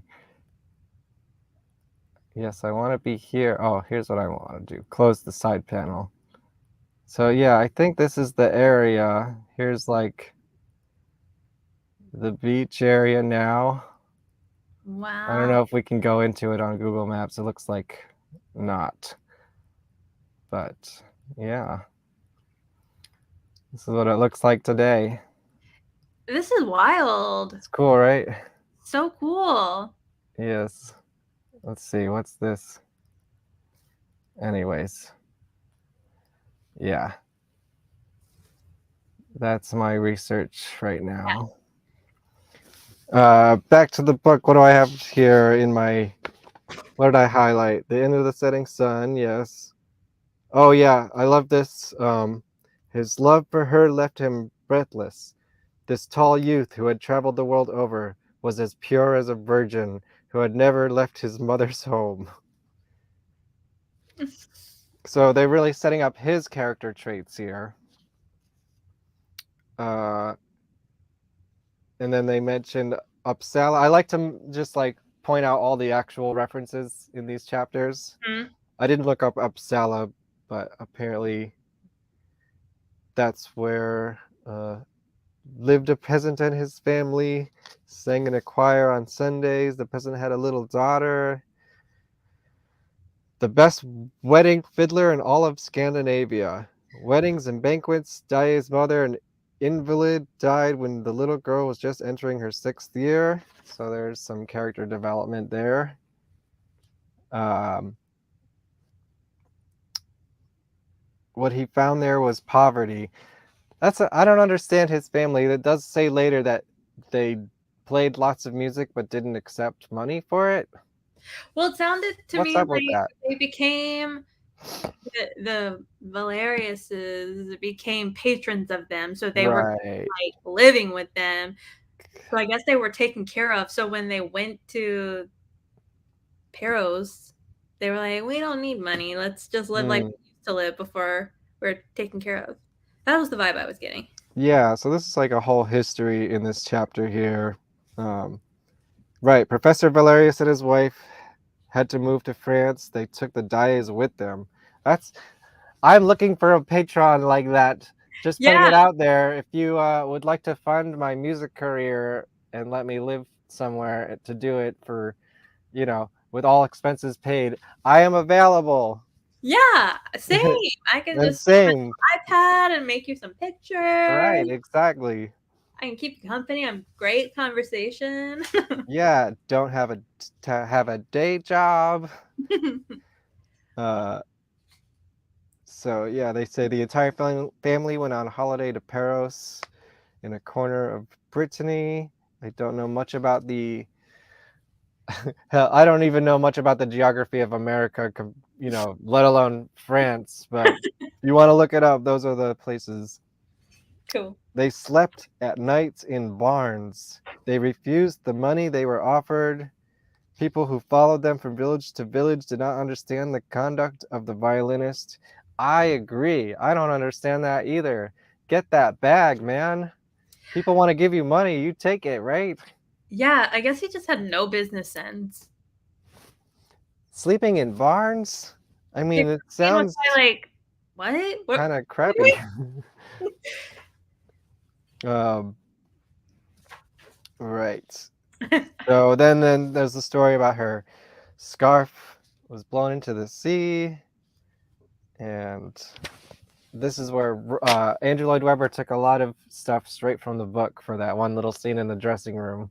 Lots of almost direct quotes too, wouldn't you say? Oh, I love. The boy in his scarf, um, little Lottie, uh, stories from the north. Yeah, I was like, "Oh, am I fonder of dolls? What kind, Sarah Mm-hmm. doll? It's a great Right, character." right here, and another little Lottie would think about everything and about nothing. He took that almost verbatim. I know, cause see, my translation said, "Little Lottie thought of everything and nothing." Really. Boom, direct quote. I must. See, I can't that's the believe version of the book Andrew was reading. He did. I bet you Andrew's never read a complete translation of the Phantom of the Opera. no, I bet he has And not. Andrew, if you'd like to come on the show anytime, we'll talk about your favorite chapter. Oh my gosh. Let's do it. Which is funny. I mean, everyone. This is a hot take, I guess, but everyone knows it as Andrew Lloyd Webber's musical. But it's funny, he doesn't write the words, so he didn't actually like make the story what it is. He just has provided the music for the story. I know. He must have had something in mind. I don't Oh, know. I'm sure, but I'm sure Think he that was he's kind of right. like this song would fit nice here in the storyline, but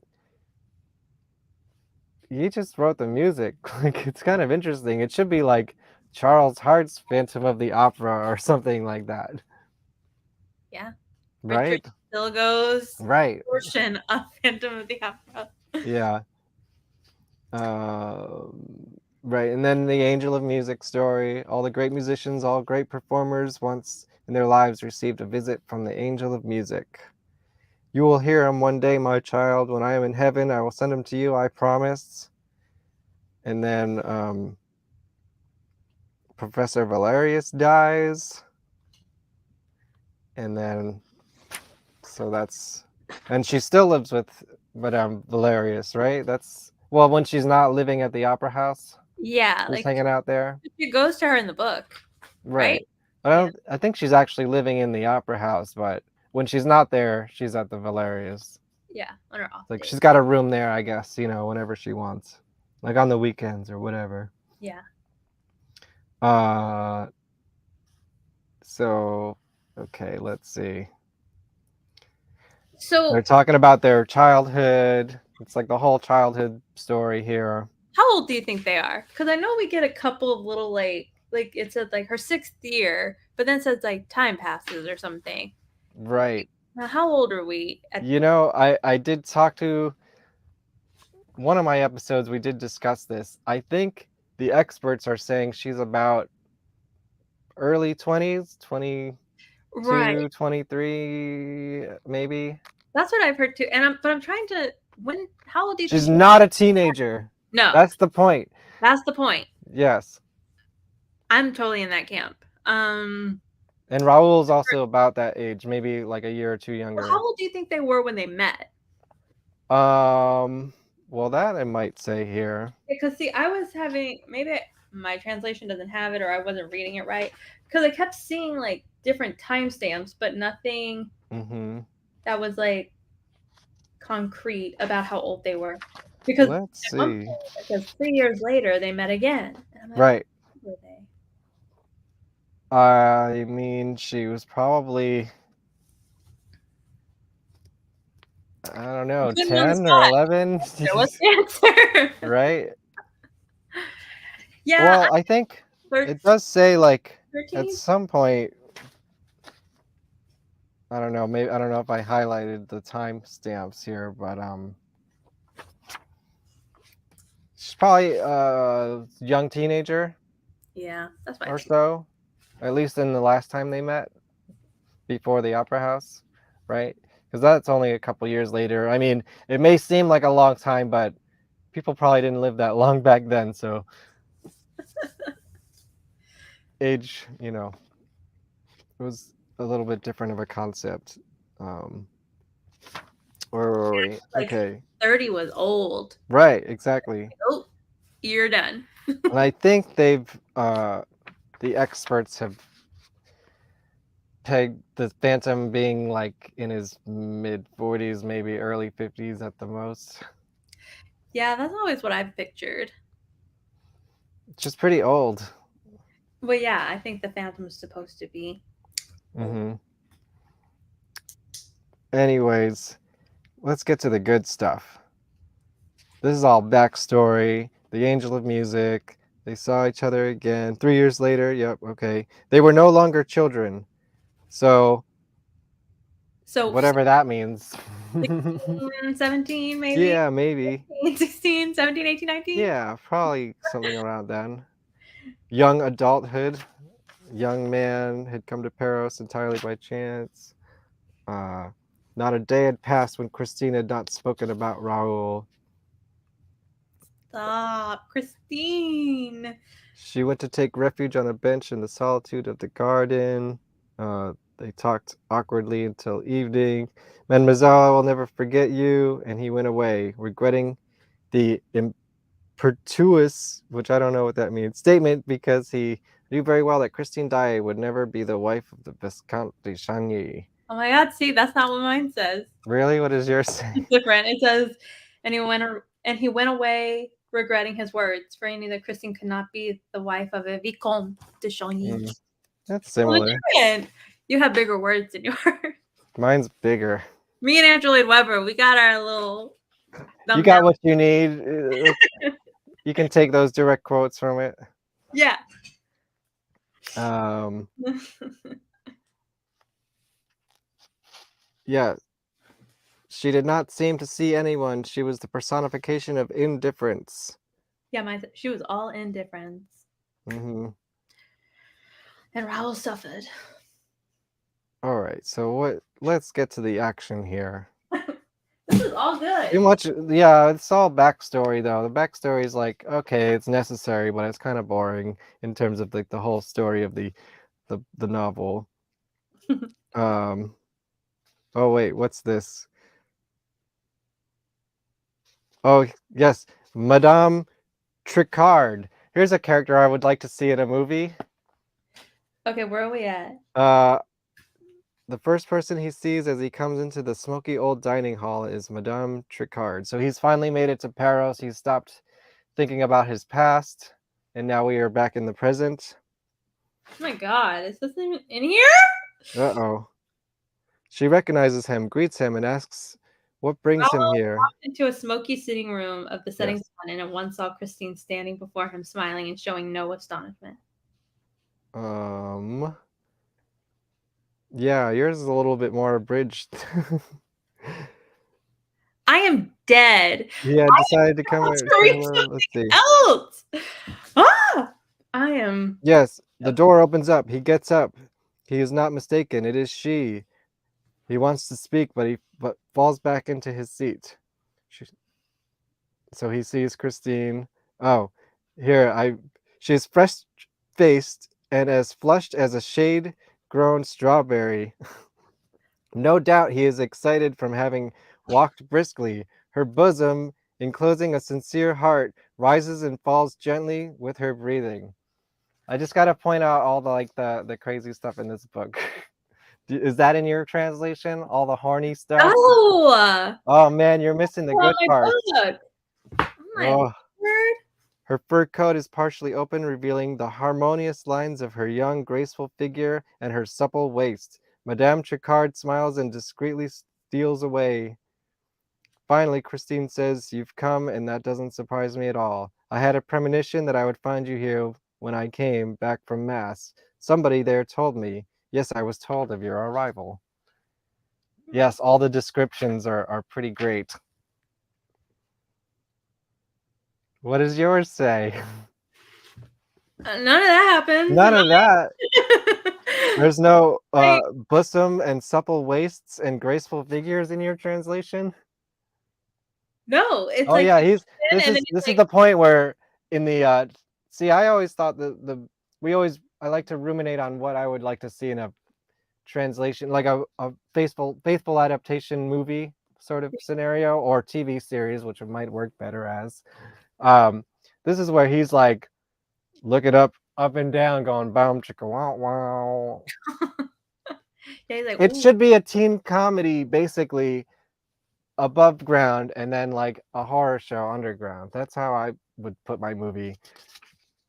They're young people. It's whimsical, totally. you know? Yeah, I don't have anything in here about strawberries or supple waist. Right. Like, Wow. it just goes from she showed no astonishment and was like, so you have come. Wow. You need to read The Essential Phantom of the Opera by Leonard Oh, Woolf. you think? Like, I gotta go dig out that copy. Yeah. Crap. So then let's see. So they talk about the voice in the room, right? Um, Yeah, and he's all like, did your father tell you that I love you, Christine? he's giving a lot of attitude. Yeah, I feel like if that was me, I'd be like, you're coming in real strong. I am Yeah, like, because realize like they've seen each other at the opera. There was that awkward exchange in their room, where she pretended not to see him, and this is the first time they're actually meeting up since then, like in person, face to face. Where we're like, well, okay, we could have a real conversation here because we're outside of the opera house. yeah, Yeah, so he's coming in with the heat for sure. he is. And he's just, don't laugh, Christine. I'm quite serious. Like, oh, Mm-hmm. no, chill. Yes, why did you I'm laugh? watching all of this. Or do you think he's like setting things up at the church? Oh, the Phantom? Yeah. Yeah, I wonder where he is during all of this. He's like, Like, "Let's he's not staying get." at the end of the setting sun, I'm sure, right? Like, where did he stay? Yeah, what's he doing? Is he in the ossuary with all the skulls the whole time? I mean, it is cold out, like, he does need some shelter, right? Yeah. That's a good question. Did he catch the train with Christine, or did he wait for another train? Or Yeah, how did he get there? Well, he is kind of rich, so he could probably just take, like, a coach there. yeah, like, did he do that? Or did he take a train to, like, keep an eye on her, make sure she's safe? Oh, wow. Yeah, I don't know. Yeah, like, where's the fan fiction at? Like, Yeah, what's that? anyone see, that's kind of my blind spot is the whole fan fiction, uh, realm. Have you dug into that at all? That yeah. Yeah. Have you written any of it? That was my lifeline growing Oh, up. yeah, see, I I missed still that read whole it. thing. Huh? What'd you say? I kinda missed that whole thing. It was just like, I Oh, don't it was know. prime time for me. You know, the internet was still new, and you typed in, like, Phantom of the Opera, and it was like, "Fan fiction!" Yes, Oh, lots great. probably um, a lot that is supple and strawberry. Yeah, lots of that kinda stuff. Yeah, yeah.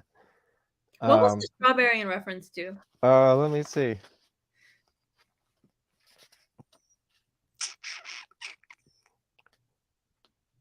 Oh, no, I lost it. Let's see, where is it? And I'm no help because it's That's not okay. mine. Yeah, I know, right? Yeah, it's not in my Let book me get either. I feel betrayed. Oh, yeah, here we go. I think it's here. Put it in, it's a waste. No, it's before that. It is she. Oh, here it is. She stands before him smiling, not in the least surprised. She is fresh-faced and as flushed as a shade-grown strawberry. So it's her complexion, I suppose. Is a shade grown strawberry like those pale strawberries that are a little bit pink? I don't know, should I Google it? Yeah, throw one of those up. Shade grown straw. I figured it was just like an interesting description. I don't. Or is it like a really red strawberry? Like, is she sunburned? Or is she I fresh? think. Yeah, I think she's probably like. Let's see. Strawberry plants don't do well in full shade. So long as they receive at least 6 hours of direct sunlight per day, they will grow in areas of partial shade. It's not exactly what we were looking for, but Why is I that think it's just Leroux being, you know, poetic? fun. Yeah, poetic. That's the word. So anyways, they're talking about the voice. He heard everything. He said, "You must love me." At these words, a pallor like death spread over Christine's face, and dark rings formed around her eyes. She staggers and is about to fall. So she's realizing that he got to hear him as well, and that was a surprise to her, Yeah, she was like, "Wait, what? You can hear him too?" right? And then she pretty much runs off, like She's like, "I go." all flustered. I don't know. The young man wants to embrace her, but she slips out of his arms and runs off in great disorder.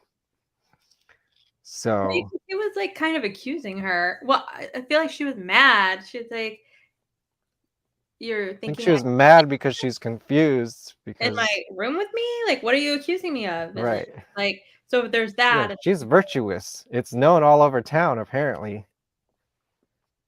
well, I don't she know if that's in your translation, but it certainly is in mine. It wait. definitely talks about oh wait, it's actually right here in the next paragraph.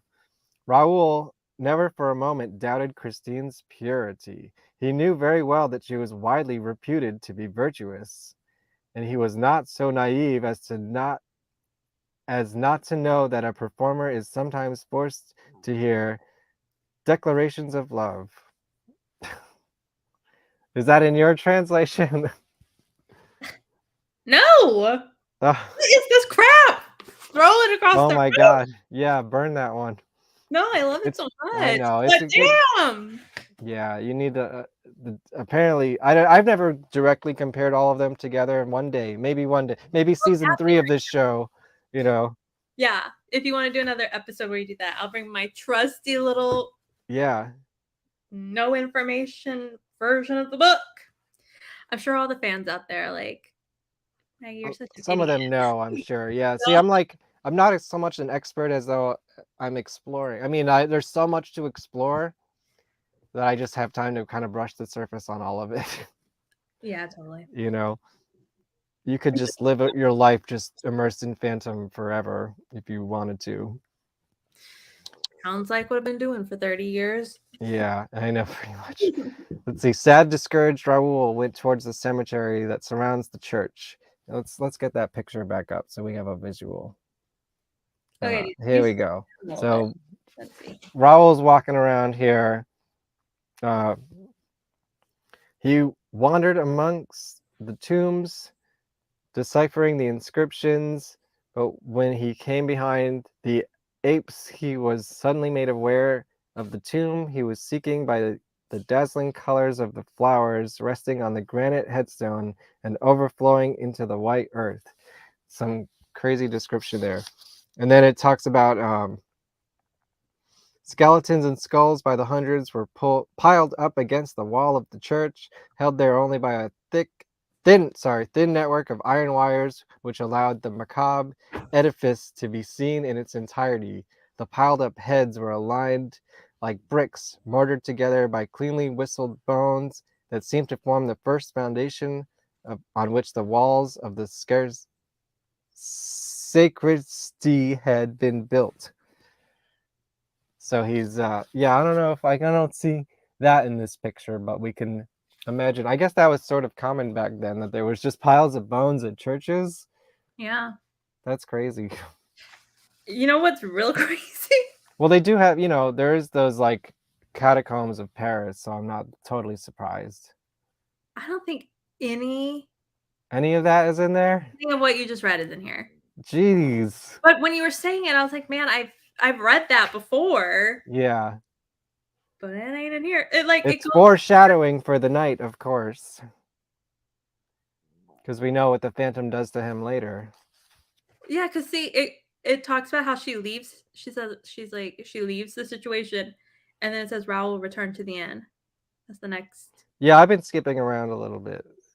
No, but Oh, then but that's it? That's yeah, and then it goes into Christine like leaving the place at night, and then him. Oh, yeah, there's like a whole 2 pages like that are missing pretty much.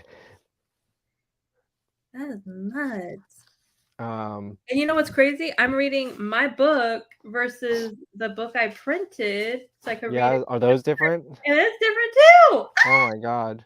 I was wondering why something was missing. I was like, man, maybe that's a different chapter. But y'all, if That's anybody's watching crazy. this, whoever's watching, all these books be crazy. Yeah.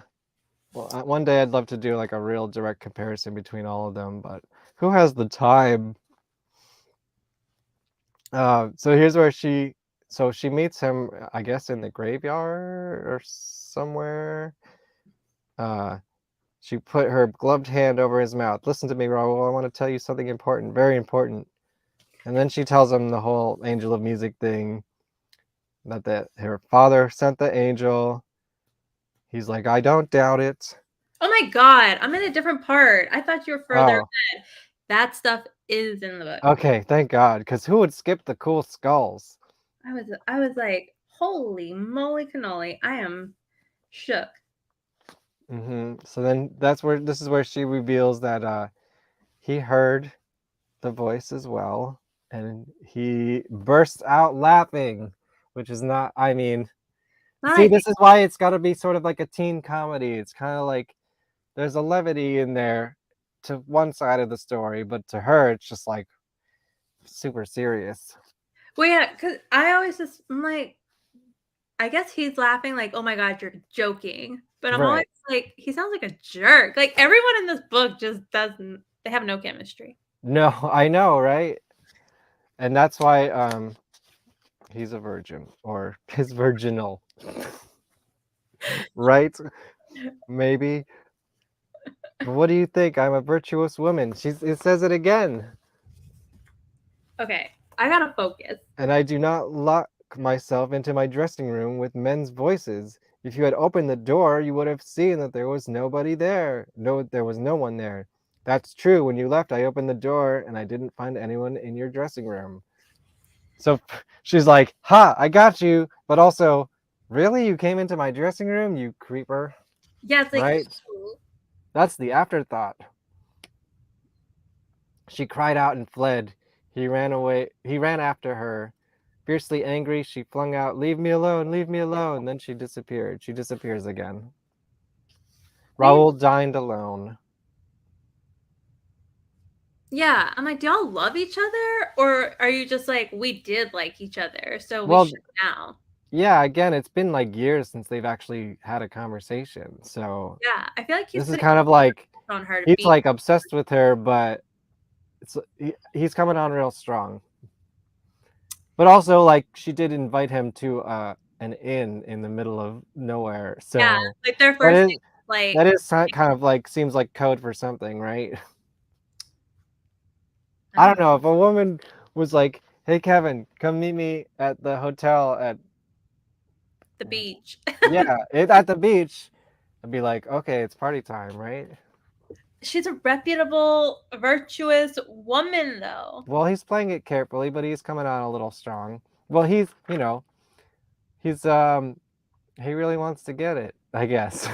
God, doesn't he though? But he's also too young to really know how to act about it.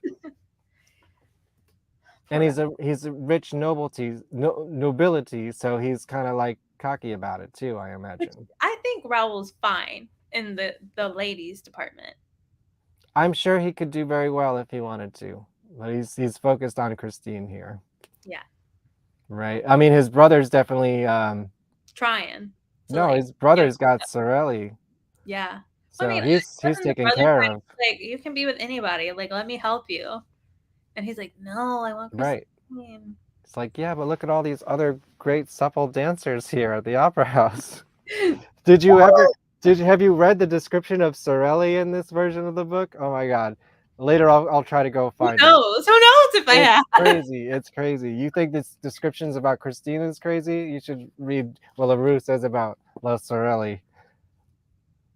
But let's finish this chapter first. We're almost there. This is the good part. This is where the action Yeah, happens. that's the good she is. It might have been 11:30 at night when he distinctly heard footsteps in the room next to his.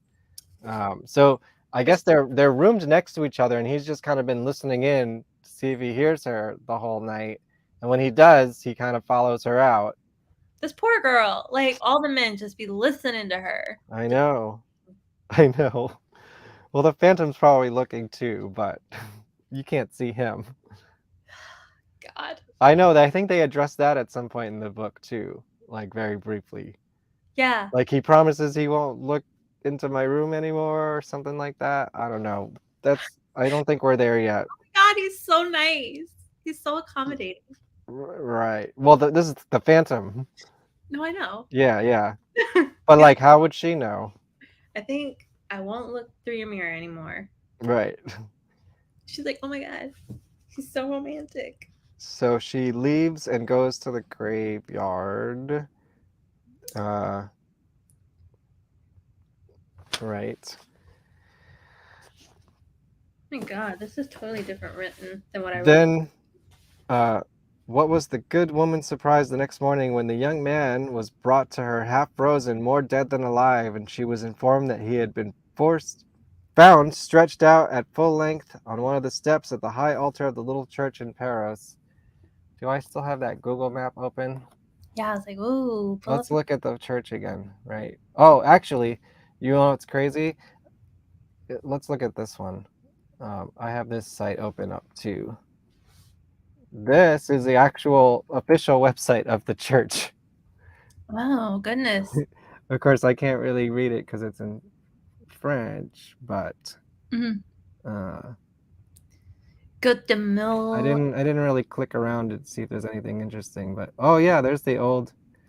Can I see this? Copy image address. Oh, that's a really small picture. But that's that old picture of the church, yeah. Anyways, yes, you can go to the official website of this church, Paros Guric, I don't know how to pronounce that part of the location. Catholique.fr.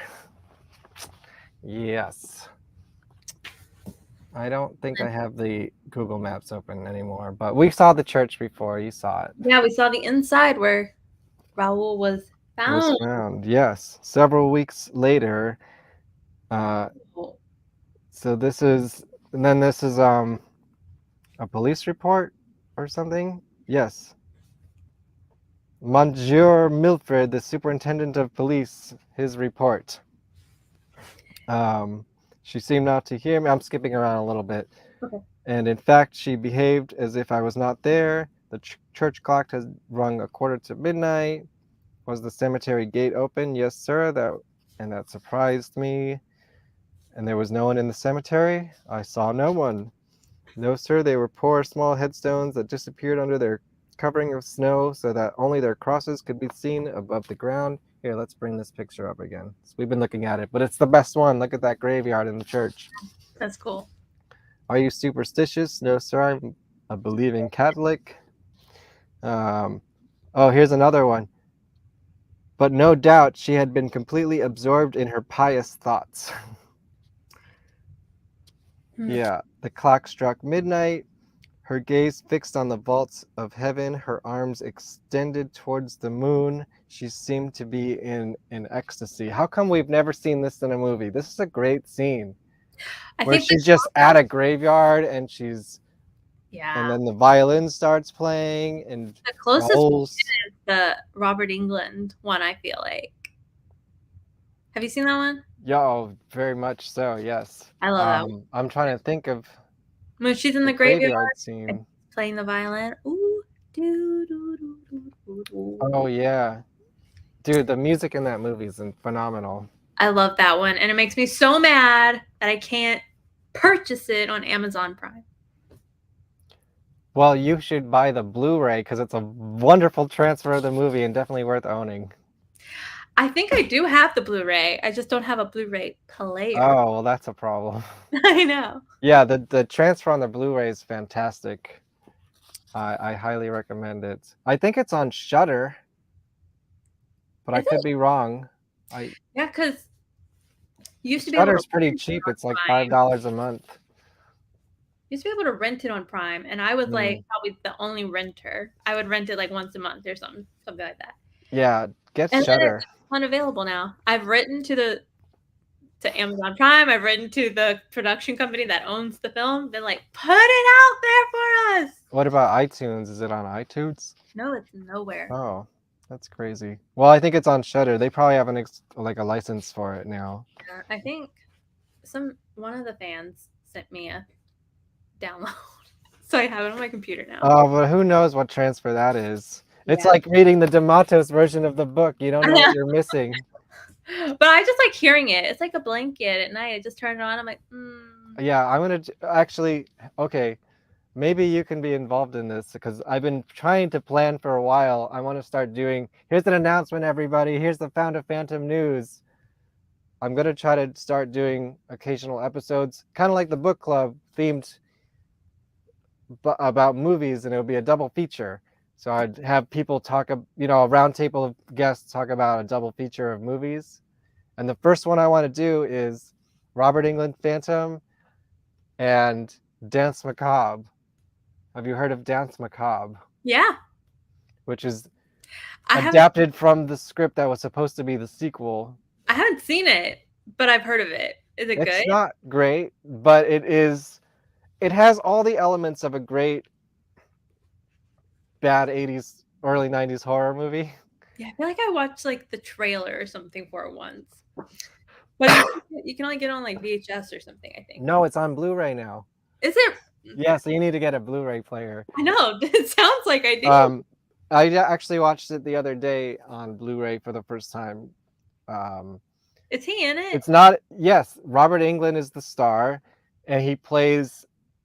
Well, I don't want to give away the whole thing, but he is in drag for most of the movie, and he kind of plays what's supposed to be a woman teaching a bunch of dance, like leading a a ballet school, Interesting. and yeah, Is he he's the a dancer? star.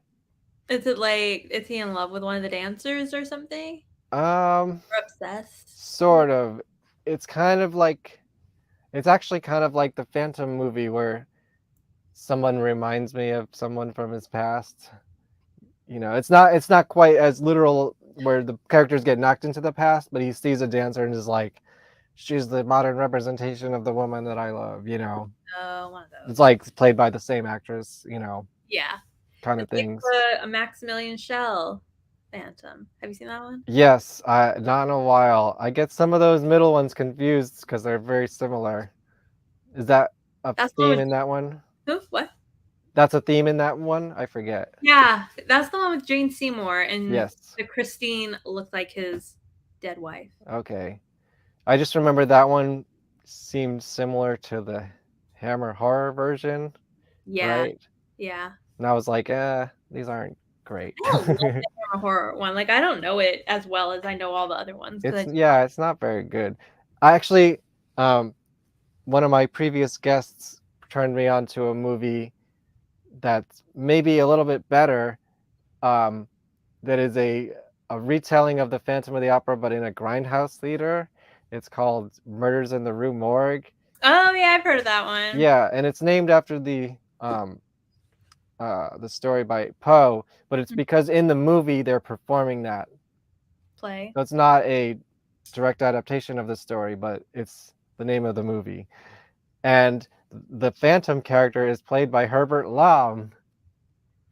So this is actually more phantomy than his actual Phantom of the Yeah, Opera movie. I've heard this. Yeah, And yeah. it's like cheesier. It's like kind of out there. It's not great either, but it's definitely better.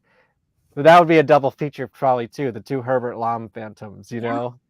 Have you seen that made me think of have you seen The Climax with Yes. The Susanna Boris Sonntag? Karloff one. Yeah. Yeah. That was almost like gonna be the sequel to that Right. Phantom, but then it Right. kind of more but it Yeah, has there's a lot of where she strange looks like Phantom sequel stories. where she reminds him of his wife, or they have like a similar voice or something like that. I'd have to rewatch it, but I know he's kind of like a hypnotist in it. Yeah. Right. Yeah. Ugh. Yeah, I know, right? What a creepy dude. Like Yes, those will all be good double features. If anyone out there wants to talk about these movies, let me know if you're informed or like very interested in yeah, them.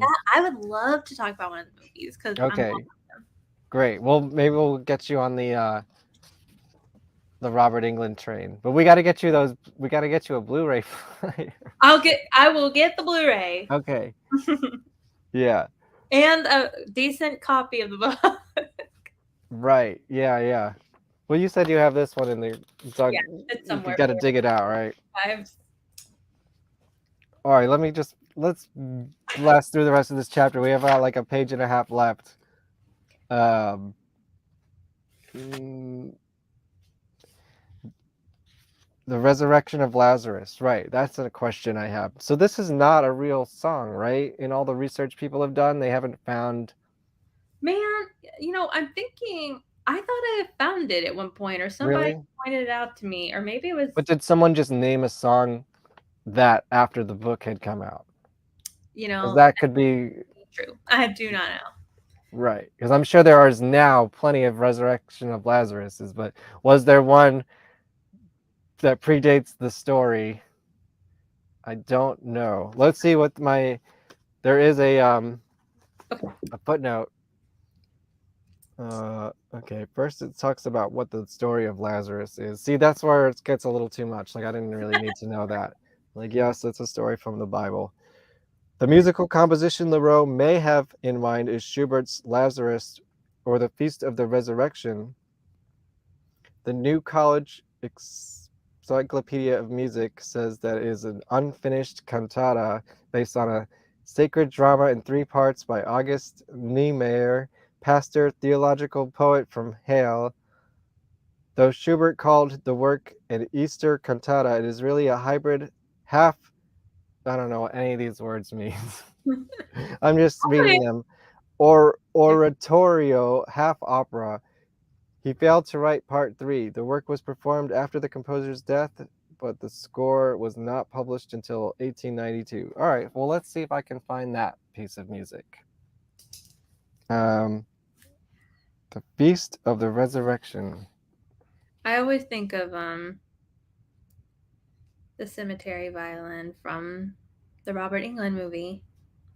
That's yeah, that's the only movie that actually has that scene with him in a violin. Well, technically, they did film a scene for the Lon Chaney movie, but that's lost to time, right? I'd love to see that full scene. There's only like a still from it from the original I know. film. Ugh. I know. Good. It looked right. It looked pretty. Yeah, that was like probably the most book accurate in its original conception. By Schubert. Schubert, as in Schubert's Alley. Yeah. Let's see. Let's hope we can play this and not get in trouble by YouTube.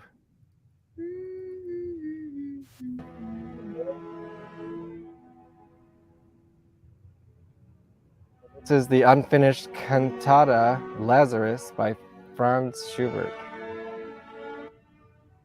Could be. Could be.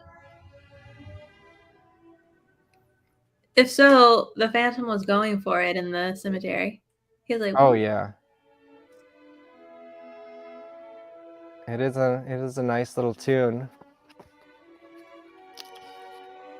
It is on a violin. So here's Christine in the cemetery. my God. On her knees, arms stretched, listening to the Phantom play possibly this tune. Right here. Stop. This is so fun. Yeah. And then let's see. If Christine's angel existed, he could not have played better for us that night on her late wandering musician's violin. So she thinks that he's playing it on her father's violin, which is also kind of creepy because he was supposedly buried with it. I almost expected to see her father's tombstone rise into the air. But the music stopped and I came back to my senses. I seemed to hear a sound near the skulls and the ossuary. Yes, it seems that the skulls were laughing at us now, and I could not help shuddering. I'm skipping around a little bit. I forgot to follow Mademoiselle Daae, who rose and went quietly to the cemetery gate. She did not notice me. It happened very quickly. A skull rolled to my feet. Here's the good part. He's throwing skulls at him. He's like, take this. Yeah, then another, then another. One might have said that I was the target of a macabre game of boules, which is, let's see, there's a footnote for that one. A form of lawn bowling played in Italy and in the south of France. This section of this chapter set in Paros is remarkable, first because it is the longest sequence in the novel with an outdoor setting, and second because of its intense lyricism. We note, however, that Leroux does not hesitate to risk marrying the lyricism by the intrusion of the macabre detail of the rolling skulls. Now here's the good part. Let's see. A shadow slipped over the shining wall of the sacristy. Yeah, these words are definitely SAT words. The shadow, having pushed open the door, had already entered the church. I moved as if with wings. The shadow wore a cloak. I was quick enough to seize the corner of the shadow's cloak. At that moment, the shadow and I were directly in front of the high altar, and the moon's rays coming through the stained glass window of the apse fell directly in front of us. That's so beautiful. I want to see that in a movie. Since I did not loosen my hold. What? Like he got a hold of him. Yes. The shadow turned, the cloak opened a little, and I saw as clearly as I see you. I saw a fearful skull which sent me a look that blazed with the fires of hell. I believed I was dealing with Satan himself, and in the presence of that apparition from beyond the grave, my heart quailed despite my courage, and I have no further memory of anything until I woke in my little room in the inn of the setting sun, which is this place, I guess. Or, all right, so here's some other pictures. Yeah. Or one of these places, perhaps. And It's crazy. that's the end of the chapter. We did it. We did it. I can't believe how different. Like I read that whole paragraph with you. Yeah. Yours. What does yours say that's different? Um, the shadow had already pushed open the door and entered the church, but I was quicker than the shadow and caught hold of a corner of its cloak. At that moment, we were just in front of the high altar, and the moonbeams fell straight upon us through the stained glass windows of the apse. As I did not let go of the cloak, the shadow turned around, and I saw a terrible death's head, which darted a look at me from a pair of scorching eyes. It felt as if I were face to face with Satan. Mm-hmm. And in the presence of an unearthly apparition, my heart gave away, my courage failed me, and I remember nothing more until I recovered consciousness at the setting sun. Yep. It's similar. Yeah, it gets the point across. It's just not. I think this version feels more like direct. Mm-hmm. Your version seems to be like flowery, more about the words. Yeah. Yeah, I think D'Amato's translation is more direct to the point, and some of the other translators tried to get more blue. See, I'm so sad that I don't know how to read or speak French, because it's like my favorite thing, and I can't experience it in its original form, and I it's know such I like have it's a so copy of heartbreaking. but I bought a copy when I went to France, but I can't read it. Yeah, right. Wait, did you I go to know the the opera words, I house? feel like, "Oh, I know this part." Like, I know what I can pick up a couple of words, so I know what scene we're in. Mm-hmm. Interesting. Did you go to the opera house? I did. Tell me It's about that. Ooh. it was fun. Ah, one day. They have, like, a not like a scavenger hunt game at the opera house that you, like, I paid heard for to be about part of. that. Yeah. It was not fun. It was No, really why? What was it like? I feel like, uh, that Here's the the church again. translation from French to English probably wasn't the best, so the game was super hard and made no sense. What did they have? What did you have to do? We just had to, like, go f it'd be like, "Find this, like, mosaic tile in the ceiling," or something, and, Oh, like, you had to figure out what room it was in. It was very but vague that. instructions, but they gave you a mask that you had to wear as part of the game, and I did not Oh, wanna wear mine because I was weird. like, "What?" I was like, "No, I'm stressed." And so I had, like, my phantom mask on my head and all they had a bunch of actors Hmm. participating in the game, and they were like, "You have to put your mask on." I was like, "No." It's like, "I'll wear That's my so clothing, weird. but I don't wanna wear this one because 'cause I'm stressed." This Stressed could be the stained okay. glass window here. Yeah. Here's some more photos of the church, I guess. Yeah, I'm gonna go here. This is on my bucket list. I know. Look at that. There it is. Like, I'm actually gonna do it. Make my I sister could totally see like that this place would have a pile of skulls somewhere. Yeah. Like, that picture you showed at the front, I imagine it's, like, that far wall Yeah. What? and jellyfish or Yeah. something. What is that doing there? Here's all the details for someone in Hollywood who's gonna make the movie. You know, it's right there.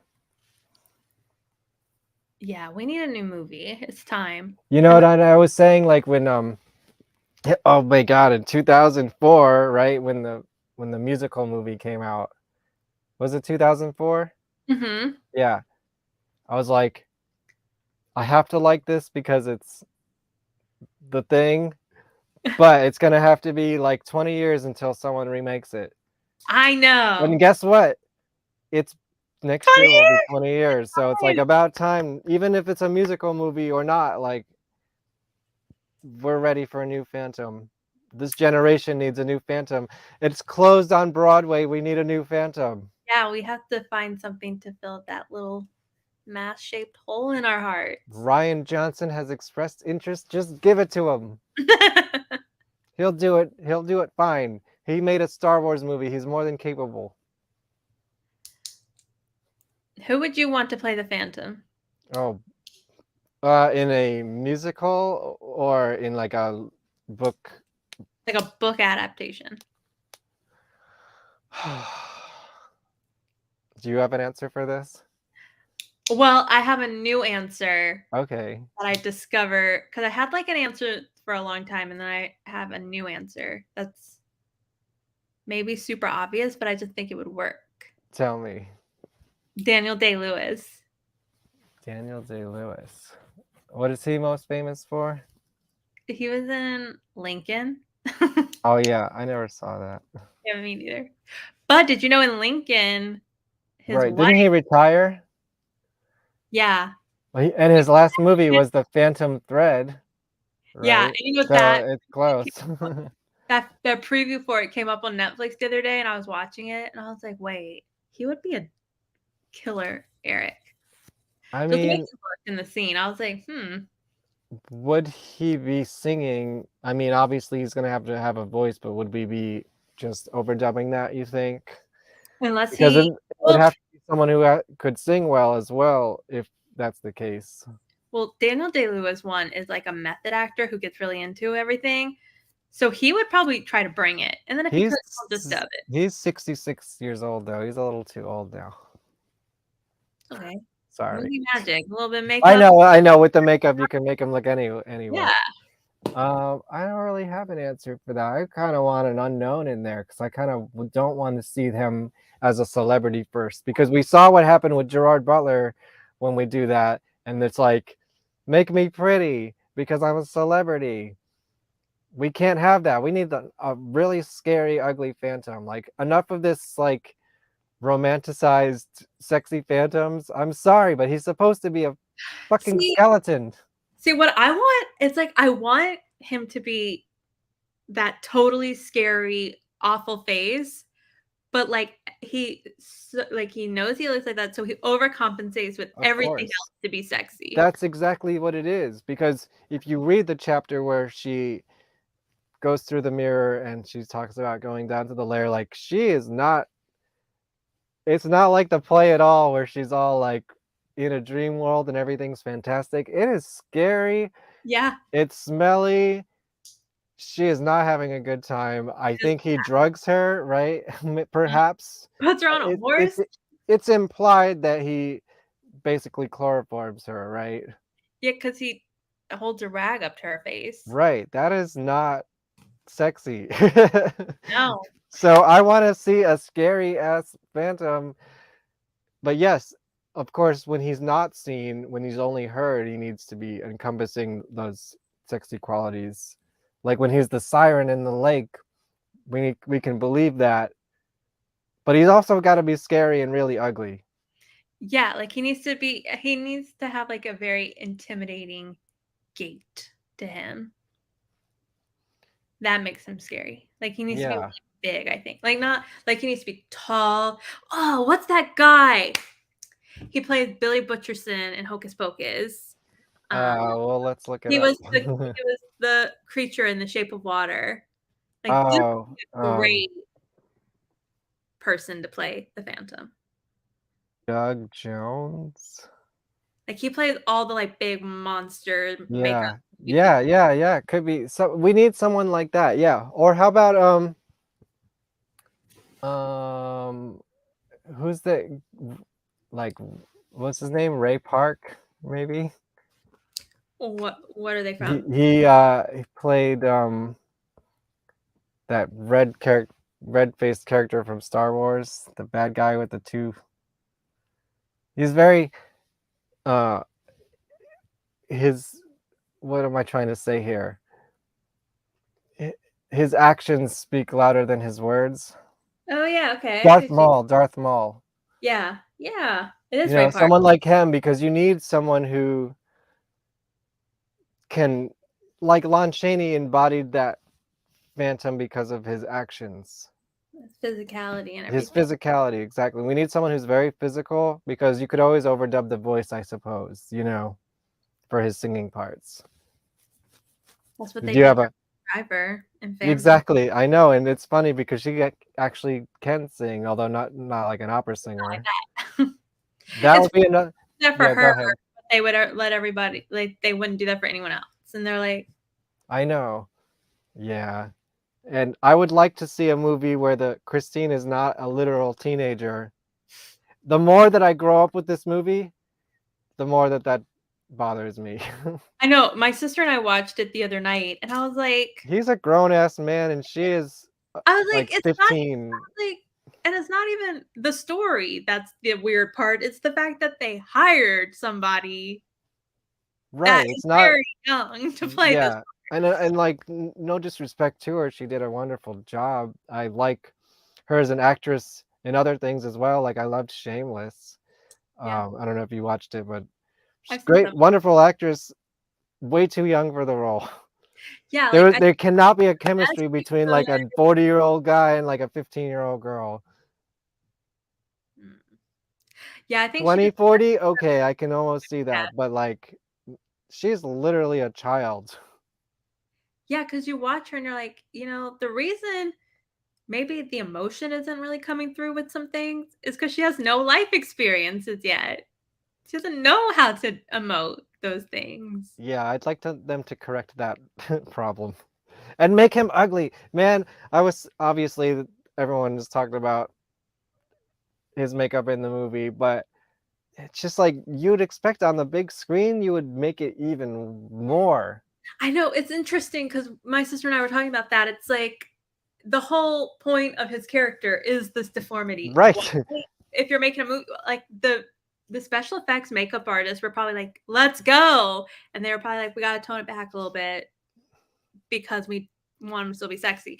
And then it's interesting because if you watch the movie, like the end, it's like his whole face, like his or whole side, like it's supposed to be. But throughout the movie, like when he wears mask, like this is all fine, and this is Yeah. fine. Yeah, There's like the continuity is awful. his whole body needs to be scary. Like he's supposed to be a skeleton. It's not just like 2% of his body. Like Yeah, because I was like, he would be the fine. rest of him is totally great. Yeah, Like like I'm like he could function in society like that. I'm sorry. yes, I've seen Love Never Dies and I know what happens. So, Yeah, he goes to Coney Island. but that's not the part I was talking about. Oh, Beneath the beneath the moonless sky. ugh. I Uh, saw it with my mother. It was so embarrassing. that's funny. Yeah, it's just like what do I mean, that's a whole other conversation, of course, but Gosh. My sister and I are gonna watch that this weekend. We put it on the books. She's like, I really want to watch Love Never Dies. And I has was she seen it? yeah. Okay. I mean, She's it's interesting.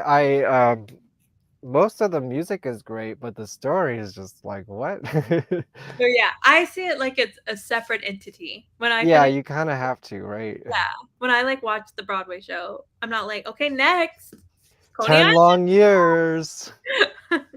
Yeah. Mm. Um, what was I gonna say about that? I don't know. Yeah, Phantom of Manhattan. Have you read Phantom of Manhattan? I read some of it. I have the book, Ugh. but yeah. Yeah, just skip that one. Do you have a favorite Phantom movie or adaptation other than the book and the musical? It's a toss up between Robert England and Charles Dance. That is a movie that needs to be re-released on Blu-ray. Could you imagine? Ugh, I wish I they don't would know get why they wouldn't. I mean, there's a market for it. Obviously, the Phantom fans love this movie for some reason, which is, I mean, I believe them. I love it too. But there's a market in that. Plus, now he's been in Game of Thrones. Like, Charles Dance has his own market now. I love it so much. Like that's another like cozy blanket. Like that movie, I can just turn it on, and it's like And comfort. it's the only one that actually filmed at the Real Opera House, I know. which is like, what? It's so good. I love when I went to the opera house. I was like, Yo, we're like in the Charles Dance miniseries. Well, you're in the that's funny that you thought you were in the movie instead of the book. You're in the actual Oh my god, this is story. where the manager was like, I won't quote, but I could Yeah. quote the whole thing, and like I was very obnoxious. That definitely needs a re-release. I don't know why that's not on Blu-ray. I know even that the DVDs that are out there that were released in America are like not colored correctly, apparently. It's like really dark compared to other versions of it that are out there. Dang. It could use an upgrade.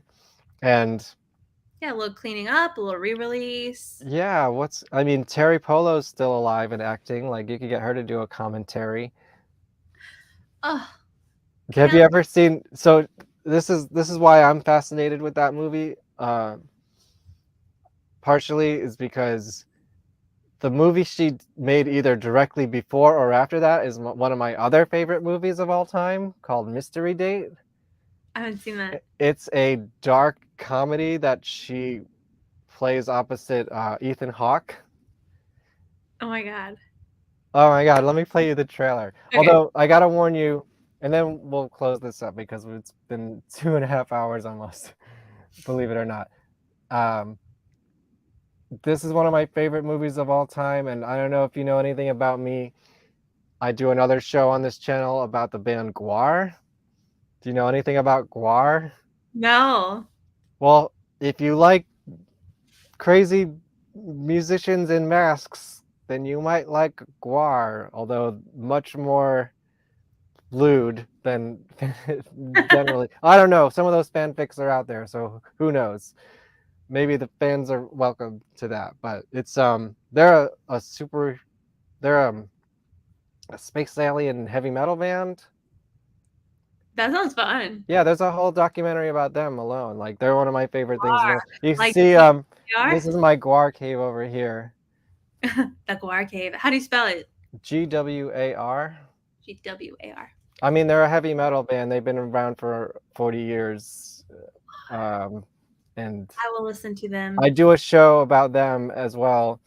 And they have a cameo in this movie Mystery Date.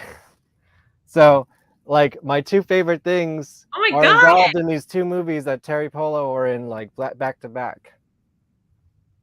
And you'll see them in the trailer briefly. But I gotta warn you, like, the trailer's not necessarily representative of the whole mood of the movie. It's sold more of as a romantic comedy, but it's more of a dark comedy. But it's great. It's total 90s time capsule. Mystery Date trailer. Okay. Are you ready for this? Yes, I think so. Okay. Enjoy. I forgot what I was gonna say. It was something really enchanting. Tom, Yeah, maybe we should just skip this whole first impression thing. What do you say? great idea. Great idea. I've always kind of thought fourth impressions, you know, they were really the most important.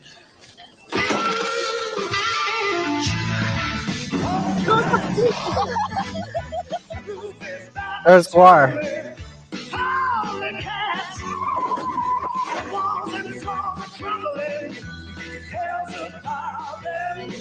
Oh yeah, What's that? I said they sound like something I would listen to. We have to look into this. Well, I could. Let's watch this first. You are? Can't wait to see what you'll do next. Next. Oh my gosh, she's got such a little spunky personality. Did you know that he killed my... I love him too, BD Wong. Listen, yeah, like that's what it is. Open up to each other. What the heck is your problem? I think he wants to kill us. What, with MSG?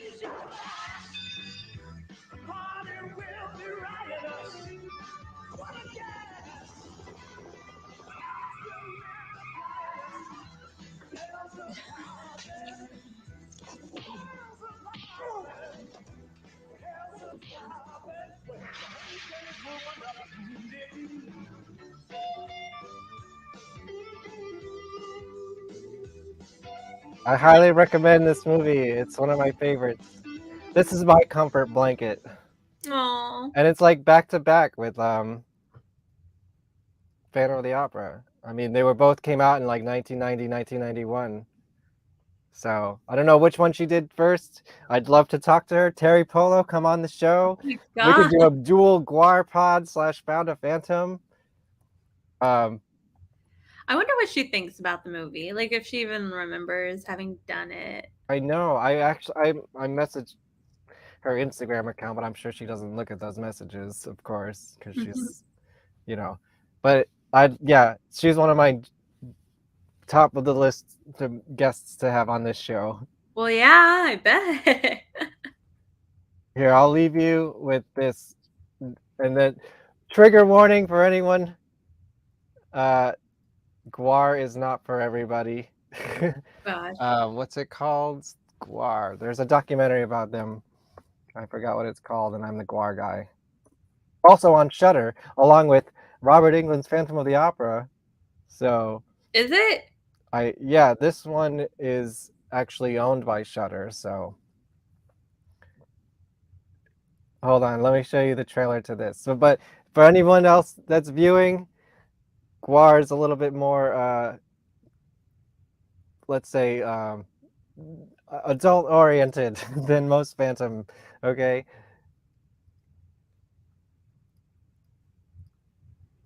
If you enjoy the music of Barry Manilow, Liberace, or the Bee Gees, then you're going to hate Guar. Their name is Guar, and Guar, the band from hell. That band, Guar, has got to be the raunchiest, most rotten band.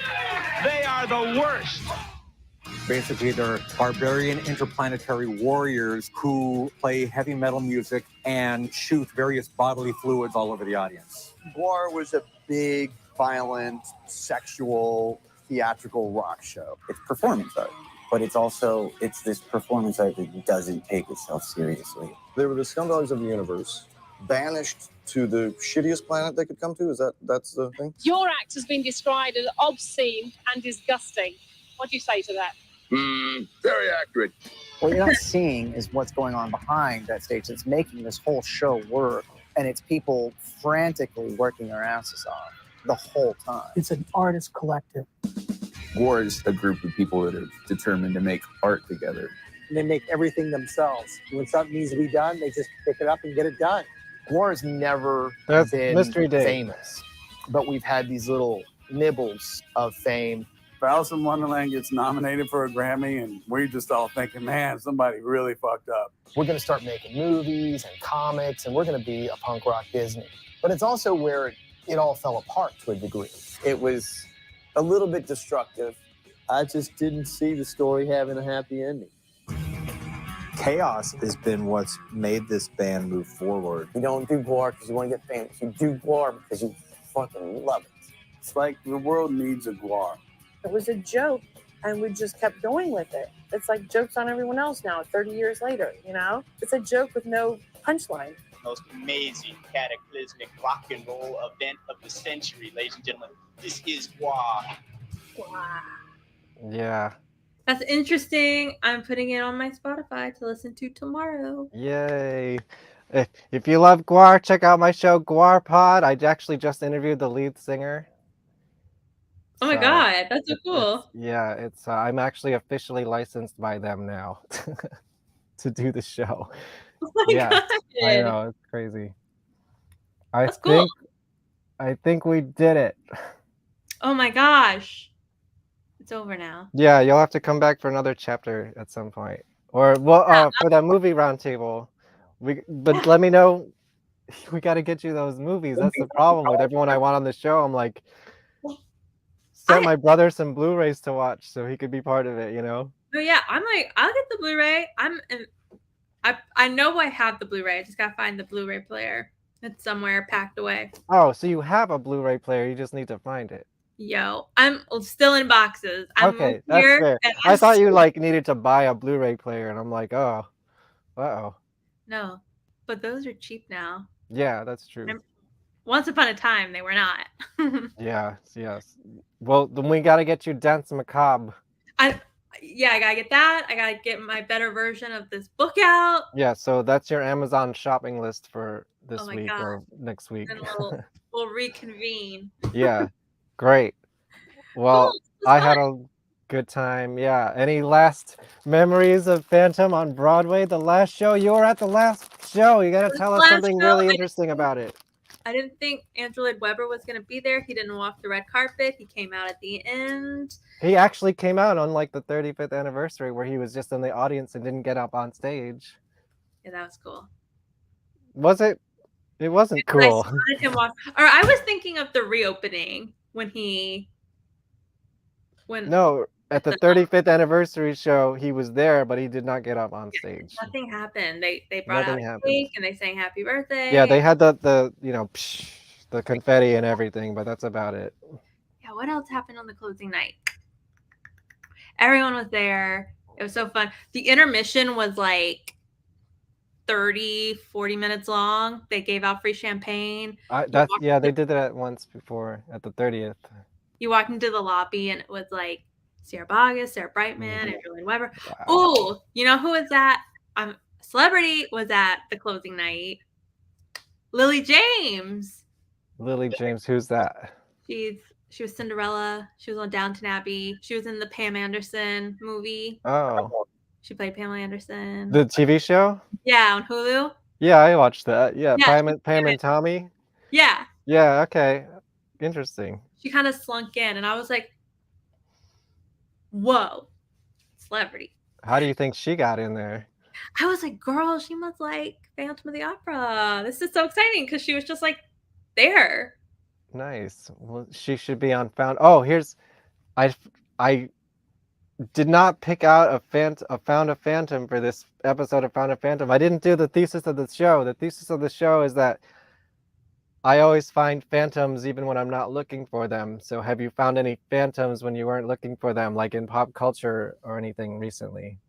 Let me dig one up. I think I have some. Lindley, who's been on your show before, I think, Lottie, she sent me today the new trailer for And Just Like That season 2. There's a Halloween party they go to, and there's a little phantom in the background. And Just Like That, what's that? That's the sequel show to Sex and the City. Oh, well, you know what? Let's look it up. And Just Like That trailer. It's so niche. Like she did a freeze frame and found it. That's cool. That's what we love That's what we love here. Yeah. Let's see if we can find it. So she literally sent that to me today. So that's the most recent thing I've seen in pop culture. Nice. We found a phantom.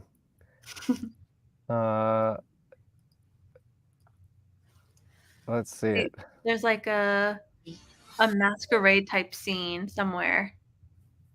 Great. Now I gotta watch Sex and the City to catch up. This is how I felt about the John Wick movies. I was like, now I gotta watch all the John Wick movies so I can go watch Did you see John Wick 4? No. Oh, well, there's some lovely scenes filmed at the Opera House. Oh yeah, I've seen people put clips of those up. Yeah, I went to see it just for that, but I wanted to catch up, Should I watch Sex and the City? There's an episode of Sex and the City where she goes to the Met Opera and sees her ex there, and she runs out of the opera house, and she was like, I felt like I just ran into the Phantom of the Opera. I think I've heard about that. Yeah. See, that's what we look for here on Found a Phantom. We love that. Bobby Lee, nice.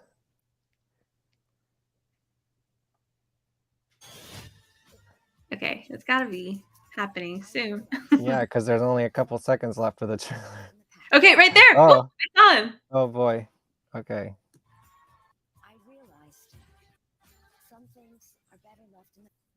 Right there. Ah, we found a phantom. Yay! Lindley found a phantom. Thank God. See, this makes up for man, I was really disappointed. I wanted to find a phantom in Scream 6 and there was no phantoms.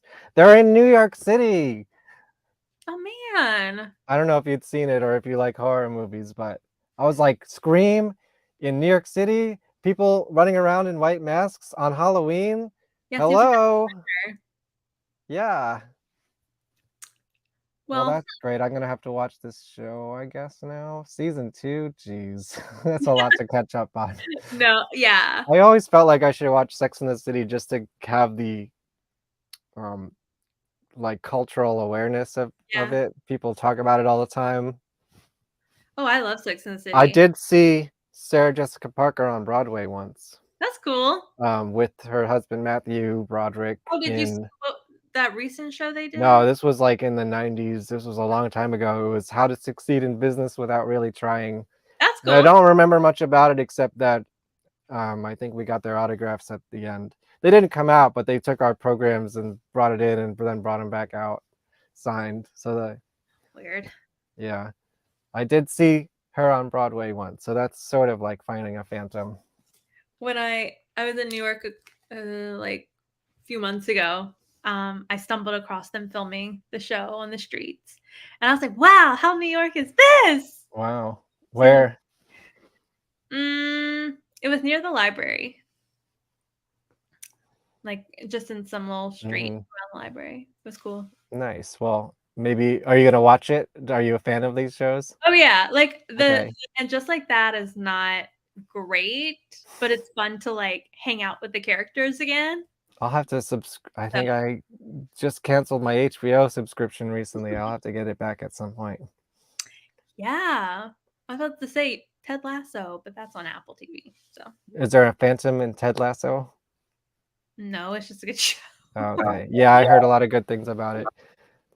There was a phantom I found in the new, let's see, that 90s show. Have you watched that? No. It was the like the reboot of that 70s show. Yeah. I liked it a lot. I thought it was really good. And there was a character, it's set in the 90s, so Phantom is very much in the culture. So there's a whole thing about Phantom of the Opera in one of the episodes. Oh my god. Yeah. I don't think I have it here anymore. Clips, exports. No. Oh well. Go watch it on one of my previous episodes. It's there. I think it's one probably clipped out on my Instagram. Oh, cool. Anyways, yeah, okay. I think we're done. We did it. We did it. We'll dig out your books and Blu-rays, and then we'll schedule that. Maybe I'd love to do that sometime in the next month or two. Yeah, just reach out to me. Let me know. Cool. Sounds good. Thank you so much. Where can people buy your stuff? I have your link tree in the description and everything. You can find the link to everything in my Instagram bio. I'm on Etsy at Maggie B Illustrations. And Are you working on anything right now? Well, my shop has a sale on everything Phantom until the end of the month. So you have a couple more days left to get 20% off of everything Phantom. And currently I'm working on bringing some new merch to the shop. So there's going to be like more options of things like shirts and sweatshirts and things like that. And I have a new art piece that is going to be really long and large. And it's going to take me forever to do because I want it to be perfect. What is it? Can you reveal? I've posted some sketches. Is it Phantom related? It's Phantom related, but I don't want to tell you what it is yet because when I was watching the show, like a moment happened and I was like, that's what I want to draw. So I've been like, it's very niche to the show. Well, yeah, I totally believe that. Yeah. Yeah, I'm pumped for it though. Do you like to create your own Phantom world outside of the Broadway as well in your art? Yeah, it's funny because I always draw the same Phantom, I feel like. And it's like some of the stuff I do is inspired by the show, but when I want to like deviate, it's always kind of like the same what I picture in my mind instead. Do you have a certain actor playing the Phantom that you envision when you're drawing the Phantom? Let me see if I posted any of them because I don't post everything. On your Instagram? Yeah. Let's see. I think. What is it? Maggie B Illustrations? Mm-hmm. No, yeah, I don't think and I always picture his hair different than the show. Okay, yeah. No, yeah, I Small don't see improvements. I think yeah, I haven't posted some of those. Well, go check it out. It goes out. Oh, look, there's me. Look at Oh, sexy Phantom, little romance yeah. What's novel. up? That's more of like a Charles Dancy kind of phantom mask, or Well, I mean, you can only see half of it, so you can right? make whatever you want on the other side. Oh, there's me. Yeah. My You can desk. get those mugs in your shop, right? Yeah, I love that mug. It's so cute. And And shirts and all kinds of cool stuff. Yeah, like, was there an inspiration of like the actor who played this phantom when you were drawing it, for example? I looked at the Michael Crawford picture, like Mm. that classic Mhm. one of him, just him. That makes sense. But no, I think but Michael Crawford is usually my inspiration for Is he your favorite Broadway musical phantom? like he's the OG OG. You know what I mean? And I just love him. He sounds the best to me. I'm trying to think who my Here, favorite. I found a phantom today, sort of. I was watching just a live stream one of my friends was doing. He collects VHS tapes, VHS Mikey. He was on my Guar show, um, and they were talking about Condor Man, Oh my god, yeah, which Michael I've Crawford. never actually seen, but I know what it is, and that's like, oh, they're talking about Michael Crawford. I need to go watch that finally. I know, I've seen the trailer for it. I think Yeah. on Disney Plus or something like that. It's on Disney Plus? Because I think it was a Disney Ooh. movie. Well, I do have Disney Plus, so maybe I know what I'm gonna do after this show tonight. I love Michael Crawford. He was supposed to be at the closing Yeah. night. Like, he was on my sister's call sheet and everything, and they were like, "You're gonna be able to interview him," and I was like, Man. "Oh my god!" And then he wasn't there. I was so sad. I know, emergency dental work. Yeah, I was like, That's what the excuse was, but who knows what the true story is. no." But Oh, yeah. well. Well, you got Sarah Favorite Brightman, that's Broadway pretty phantom? cool. Well, I'm not as well versed in that world, so I don't know all the different phantoms, but, from what I've seen, I guess Hugh Pinero's a pretty good one. I know, and I only saw Hugh Pinero as like a I younger never saw him person, live, yeah. and I wish I would have seen him in my mindset now, where like I appreciate the weirdness he brought to the role. Yeah, I 'cause he don't was think I really ever got intense it. from what I can gather. What'd you say? He was very intense from what I can Yeah, gather. yeah. Here, let me ask you one last question. Okay. What did Laird McIntosh bring to the Phantom that made it uniquely his compared to other Phantoms? Or like what was his interpretation of the role in your mind?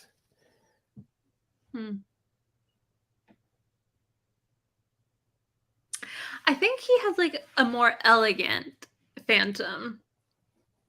You know, like even through the whole thing, like How does he play here? This is the moment in the show that's make or break Phantom for me. Is the unmasking scene. How does he play that? how they all play it, like downplayed. They like Mm. I feel like none of them really ever give enough emotion for the 'Cause scene. that's like the scene that would really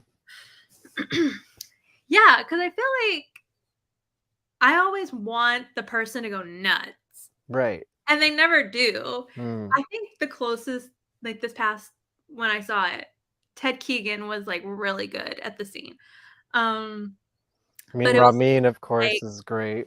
yeah, like there has to be like I'm like I don't know if they're telling them to pull back and like to make sure they're singing the words instead of screaming Right. or something. But I need that emotion after I seeing. know, it's gotta be a little bit raw. That's fine. It's because the emotion's coming out. Yeah. But when it's just like, "Damn you, you Yeah, little that's flying pin," no, it's like, oh, give a little oomph to it, man. Like she just tore your life apart right in yeah, that like the second. physical situation. Yeah. So it was kind of like how they all do it. Anything else about Laird's performance that comes to mind? Man, so when he gets in the chair at the end of the show, and, he goes to put the cloak over, and then he pulls it down, and they like he looks Mm. at the portcullis at the people coming down, and then he puts it on. His show, he went to put it up, and then he pulled it down, and then he looked out at the audience and, like, smiled a little bit Hmm. for, like, the last show, and I was like, "Stop!" And then he put the thing on instead. It was so beautiful. Well, hopefully we'll get to see it one day. I hope so. I'm so sad that I couldn't be there, but knowing that it was preserved in some way gives me hope, you know. I know. I wanna get into the archives and watch I know. Mike Crawford and Sarah Brightman. Yeah. Have you ever tried to do that? No. Try How to do think. you do? I mean, I know it's at the library of whatever, but Yeah. you need like an actual reason to get in there, I imagine. You could be like, "For my podcast." You know what? That's not a bad idea. I wonder if that would work. Doesn't I hurt to guess I'll try, look into it. you know? Yeah. Do I have to actually go there? Can I request it do you know anything about this? I don't know. I would think you I from what I understand, you have to go there and sit and watch it, like, in a room. Right, but to request to watch it, can I do that in advance Oh, I before I feel show up there and, like, drive to the city and park and do all those things, you No, I know? feel like I'm not that's just, like, at the probably library all the time. I don't know about that part, but I feel like you Yeah. could do it online. If anyone out there knows how to do that, Oh my god. There's somebody that knows. please tell me. Tell Someone's me. gotta find a loophole in this situation, right? Totally. Alright. Well, put it in the comments section. Also, give it a like. You know what? Subscribe to my channel if you haven't done that. Why not? You don't have to watch all my videos, but you know, I'm like 200 subs away from 1,000 or something like that. So like let's get me those super chats, guys. Help me fight the algorithm. And with that, I think okay, we're done. We're done finally. I know I've ended the show like 8 times. Thank you for being here. We'll definitely do this again. Yeah, thank you for having Here me. on It was so fun. Bound to Phantom. I don't have any. This is where I would usually promote the upcoming shows, but I don't have any booked right now. This is the show where I do it when I have the time, you know, when it happens. So follow me on Instagram and you'll find out when the next show is. But stay tuned. And go watch the old ones. If you haven't watched, I had a wonderful interview with Raymond Benson, who wrote the game Return of the Phantom. That was my last episode, I believe. Fascinating. You ever played that game, Return of the Phantom? No, but I was looking at that episode and I was like, "Oh." Yeah. I mean, go check it out. And I'll see you next time on Found a Phantom. Found a Phantom. Found a Phantom. Found a Phantom.